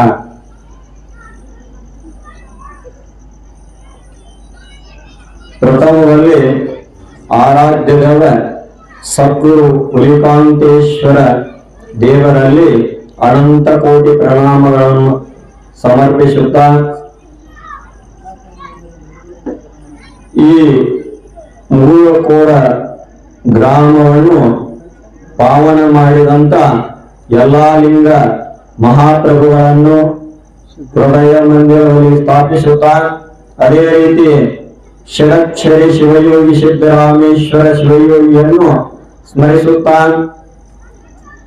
ಅದೇ ರೀತಿ ಮುರುಘರಾಜೇಂದ್ರ ಮಹಾಸ್ವಾಮಿಗಳನ್ನು ಸ್ಮರಿಸುತ್ತಾ ಈ ಸಂತ ಮಹಾತ್ಮರನ್ನು ದಾರ್ಶನಿಕರನ್ನು ತತ್ವಜ್ಞಾನಿಗಳನ್ನು ಋಷಿಮುನಿಗಳನ್ನು ಶರಣರನ್ನು ನನ್ನ ಹೃದಯ ಮಂದಿರದಲ್ಲಿ ಧ್ಯಾನಿಸುತ್ತಾ ಈ ಕಾರ್ಯಕ್ರಮಕ್ಕೆ ಕಾರಣೀಭೂತ ಕಾರಣೀಕರ್ತ ರಾಜಯೋಗಿಗಳಾದ ಮಹಾತ್ಮರನ್ನು ಸ್ಮರಿಸುತ್ತಾ ಈ ಪ್ರವಚನ ಕಾರ್ಯಕ್ರಮ ನಾಲ್ಕನೇ ದಿನ ಪರ್ಯಂತರ ಪ್ರವಚನ, ಧ್ಯಾನ, ರಾಜಯೋಗ ಮಾರ್ಗವನ್ನು ನಿಮಗೆ ಸವಿಸ್ತಾರವಾಗಿ ಜ್ಞಾನ ನಿತ್ಯ ಬುದ್ಧಿ ಅಂತ ಇರುತ್ತೆ. ನಿತ್ಯ ಬುದ್ಧಿ ಅಂದ್ರೆ ಜ್ಞಾನ. ಆ ಜ್ಞಾನವನ್ನು ಉಣಬಡಿಸಿದಂತ ಸಹೋದರ BK ಲಿಂಗರಾಜ್ ಸರ್ ಹಾಗೂ ಸಹೋದರಿಗೆ ಅನಂತ ಕೋಟಿ ಪ್ರಣಾಮಗಳನ್ನು ಸಮರ್ಪಿಸುತ್ತಾ ಈ ಕಾರ್ಯಕ್ರಮ ಆಯೋಜನೆ ಮಾಡಿ ನಿಮಗೆ ಪಿರಮಿಡ್ ಜ್ಞಾನ ಉಪಯೋಗ ಸಿಗಲಿ, ಇಲ್ಲಿ ಜನರಿಗೆ ಕಲ್ಯಾಣವಾಗಲಿ ಅನ್ನುವಂತ ಆಶಾಭಾವ ಇಟ್ಕೊಂಡ ಹಿಂದ ಶರಣರ ಹೇಗೆ ರಾಜ್ಯವನ್ನು ಕಟ್ಟಿ ಶರಣ ರಾಜ್ಯವನ್ನು ಕಟ್ಟಿ ಲೋಕ ಕಲ್ಯಾಣ ಆಗಲಿ ಅನ್ನುವಂತ ಹಿಂದೆ 12ನೇ ಶತಮಾನದಲ್ಲಿ ಹೇಗೆ ಕಲ್ಯಾಣವನ್ನು ಕಟ್ಟಿ ಇಡೀ ದೇಶ ತುಂಬ ಅಲ್ಲ ರಾಷ್ಟ್ರಗಳಲ್ಲಿ ಶರಣನ್ನು ಒಗ್ಗೂಡಿಸಿ ಶರಣ ತತ್ವವನ್ನು ಜಗತ್ತಿಗೆ ಸಾರಿ, ಅದೇ ರೀತಿಯಾಗಿ ಈಗ ನಮಗೆ ಸರಳ ರೂಪವಾಗಿ ಜ್ಞಾನವನ್ನು ಅಗದಿ ಅವರ ಭಕ್ತರ ನಮಗ ಆತ್ಮೀಯರು ಬಹಳ ಆ ಬಡಿಗೇರ ಸರ್ ಅಂತವರಂದ್ರ ಚಿದಾನಂದ ಸರ್ ಅಂದ್ರ ಜನರಿಗೆ ಭಕ್ತಿ ಮಾರ್ಗ ಧ್ಯಾನ ಮಾರ್ಗ ಶಿವಲಿ ಅನ್ನುವಂತ ಇಂತ ಯಾವ ಕಾಲ ಅಂದ್ರ ಎಲ್ಲ ಮೊಬೈಲ್ದಾಗ ಎಲ್ಲ ಐತಿ ಅನ್ನುವಂತ ಕಾಲದೊಳಗ ನಿಮಗೆ ಜ್ಞಾನವನ್ನು ಹಚ್ಚುವಂತ ಇಲ್ಲಿ ಆಶಾಭಾವನೆ ಇಟ್ಕೊಂಡ ಇಂಥ ಕಾರ್ಯಕ್ರಮವನ್ನು ರೂಪಿಸದಂತ ಅಂತರ ಅದೆಂತ ಶಕ್ತಿ ಅವರಲ್ಲಿ ಅಂದ್ರ ಹಿಂದ ಶರಣ ಹೇಗೆ ಕಟ್ಟ ಅನ್ನುವಂತ ಕಲ್ಪನೆ ಈಗಿನ ಕಾಲದಲ್ಲಿ ತಂದಾರಂದ್ರ ಇದು ಬಹಳ ನಮಗೆ ಆನಂದ ಅನಿಸ್ತದೆ. ಅವರಲ್ಲಿ ಅನಂತ ಕೋಟಿ ಪ್ರಣಾಮಗಳನ್ನು ಸಮರ್ಪಿಸುತ್ತಾ ಆ ಸಣ್ಣ ಮನುಷ್ಯ ಇರುವವರೆ ಬಹಳ ಹೆಚ್ಚಿನದತಿ. ಇದರ ಪ್ರತಿಯೊಬ್ಬರ ಇದರ ಪ್ರಯೋಗ ಪಡೆಯಕೋಬೇಕು ಅಂತ ನಮ್ಮ ಆಶೆ ಐತಿ. ನಿಮ್ಮನ್ನೆಲ್ಲ ನೋಡಿದ ಅದನ್ನು ಪಡ್ಕೋತೀರಿ ಅನ್ನುವಂತ ಆಶಾಭಾವ ಐತಿ. ಅದೇ ರೀತಿ ನಾವು 2 ದಿನ ನಂತರ ನಾವು ಕೇಳಾಕ ಬಂದಿವು ಲಿಂಗರಾಜ್ ಸರ್ ಧ್ಯಾನ ಮಾರ್ಗವನ್ನು ಬಹಳ ಸವಿಸ್ತಾರವಾಗಿ ಹೇಳಿದ್ರು. ಅದ ನಾವು ವಿಷಯ ಪ್ರಸ್ತಾವನೆ ಮಾಡ್ಕೊಂಡಾದ್ರ ಟೈಮ್ ಇಲ್ಲ. ಈಗ ಹೆಂಗಪ್ಪ ಅಂದ್ರ ನಿಮಗ ಉಂಡಿ ಕಡಬ ಜಿಲೇಬಿ ಎಲ್ಲವನ್ನು ಬೆಳೆಸಿದ ನಾವೇನಾರ ರೊಟ್ಟಿ ಬಾಳಿದ್ರ ಅವ್ರು ನಿಮ್ಗೆ ಊಟಾಗಿಲ್ಲ ಅಂತ ಅವ್ರ ಜ್ಞಾನವನ್ನು ನೆತ್ತಿಯನ್ನು ತುಂಬಿಸಿ ನಿಮಗ ಅದನ್ನ ಇಟ್ಕೋಬೇಕಂದ್ರ ಶ್ರದ್ಧಾವಾನ್ ಲಭತೆ ಜ್ಞಾನಂ ತತ್ಪರತಾ ಸಂಯತೇಂದ್ರಿಯ ಜ್ಞಾನಂ ಲಬ್ಧಾಂ ಪರಂ ಶಾಂತಿ ಅಚಿರಾಣಾದಿ ಗಚ್ಚತಿ ಅಂತ ಹೇಳ್ತಾರ. ನಾವು ವಿಷಯ ಪ್ರಸ್ತಾವನೆ ಮಾಡ್ಕೊತ ಆದ್ರ ಒಂದು ತಿಂಗಳಾಗ್ತದೆ. ಅದಕ್ಕ ಶ್ರದ್ಧೆ ಇಡ್ರಿ ಅನ್ನುವಂತ ವಿಚಾರ ಹೇಳ್ತೀವಿ. ಇಲ್ಲಿ ಪಿರಮಿಡ್ ಜ್ಞಾನ ಕಟ್ಟ್ಯಾರಂದ ಪ್ರತಿದಿನ 5 ನಿಮಿಷ ಆ ಜ್ಞಾನಕ್ಕೆ ಮಹತ್ವ ಕೊಡ್ರಿ. ಅವ್ರು ಹೇಳುವಂತ ಮಾತಿನಲ್ಲಿ ಇಡ್ರಿ. ಅವ್ರು ಹೇಳುವ ಮಾತಲ್ಲ, ಋಷಿಮುನಿಗಳು ಹಾಕಿಕೊಟ್ಟ ಹಿಂದ ಜ್ಞಾನ ಮಾರ್ಗ ಐತಿ. ಅವ್ರು ಏನೋ ಹೇಳತ್ತಾರಂತ ಯಾರು ತಾರತಮ್ಯ ಮಾಡಬೇಡ್ರಿ. ಅದು ಹಿಂದೆ ಹೇಳಿದ ಋಷಿಮುನಿಗಳ ತತ್ವ ರಾಜಯೋಗ ತತ್ವ ಎಲ್ಲ ಒಂದೇ ಅದ. ನಾವು ಭೇದ ಭಾವ ಮಾಡ್ಕೋಬೇಡ್ರಿ. ಅದರ ಶ್ರದ್ಧೆ ಇಟ್ಟ ಜ್ಞಾನ ಮಾಡಿದಂದ್ರ ಫಲ ಸಿಗ್ತತಿ. ಆ ಫಲ ಅಂದ್ರ ಅಮೃತ ಫಲ. ಅದನ್ನ ಅಮೃತ ಫಲ ಯಾರು ಪಡ್ಕೋತೀರಿ ಅಮರರಾಗಿರಿ ಅನ್ನುವಂತ ವಿಚಾರಗಳನ್ನು ಹೇಳುತ್ತಾ ಈ ಭಕ್ತಿ ಮಾರ್ಗ ಜ್ಞಾನ ಮಾರ್ಗ ವೈರಾಗ್ಯ ಕಡೆ ಒಯ್ಲಿ, ಜ್ಞಾನವನ್ನು ಸಿಗ್ಲಿ ಅನ್ನುವಂತ ಗುರುಕೃಪೆ ಆಗ್ಲಿ. ಹಿಂಗ ಮತ್ತೆ ಆಯೋಜನೆ ಮಾಡುವಂತ ಅವರಿಗೆ ಶಕ್ತಿ ಕೊಡಲಿ. ಆ ಉಲಕಾಂತೇಶ್ವರ ಆಶೀರ್ವಾದ ಈ ಸದಾ ಮೂಳಕೊಳ ಗ್ರಾಮ ಐತಿ. ಈ ಭಕ್ತಿ ಜ್ಞಾನ ವೈರಾಗ್ಯ ನಿಮಗೆಲ್ಲರಿಗೂ ಸಿಗಲಿ ಅನ್ನುವಂತ ಶುಭ ಆಶೀರ್ವಾದವನ್ನು ಆ ಉಲಕಾಂತೇಶ್ವರನಲ್ಲಿ ಕೇಳಿಕೊಳ್ತಾ ಈ ಕಾರ್ಯಕ್ರಮವನ್ನು 2 ಮಾತನ್ನು ಗುರುಗಳ ಸನ್ನಿಧಿಗೆ ಅರ್ಪಣೆ ಮಾಡ್ತೀವಿ. ಜೈ ಮಂಗಲಂ ಜೈ ನಮಃ ಪಾರ್ವತಿ ಶಿವ ಹರ ಮಹಾದೇವ.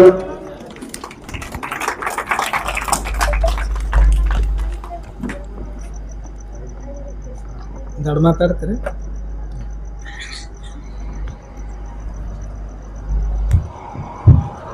ಈ ಆಧ್ಯಾತ್ಮಿಕ ಪ್ರವಚನ ಕಾರ್ಯಕ್ರಮದ ಕುರಿತು ಬಹು ಸುವಿಸ್ತಾರವಾಗಿ ಹೇಳಿರ್ತಕ್ಕಂಥ ಕಣಗಾಳದ ಹುಲಿಕಾಂತೇಶ್ವರ ಮಠದ ಪೂಜ್ಯರಾಗಿರ್ತಕ್ಕಂಥ ಪಂಚಾಕ್ಷರಿ ಗುರುಗಳಿಗೆ ಎಲ್ಲರೂ ಕೂಡ ಜೋರಾದ ಚಪ್ಪಾಳೆಯನ್ನ ತಪ್ಪುವ ಮೂಲಕ ಧನ್ಯವಾದಗಳನ್ನು ಮಾಡೋಣ. ವಿನಂತಿಸಿಕೊಳ್ಳುತ್ತೇನೆ.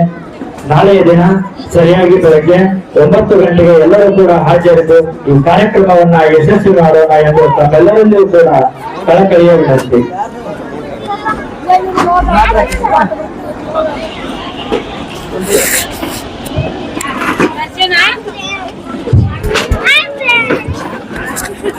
Arjuna.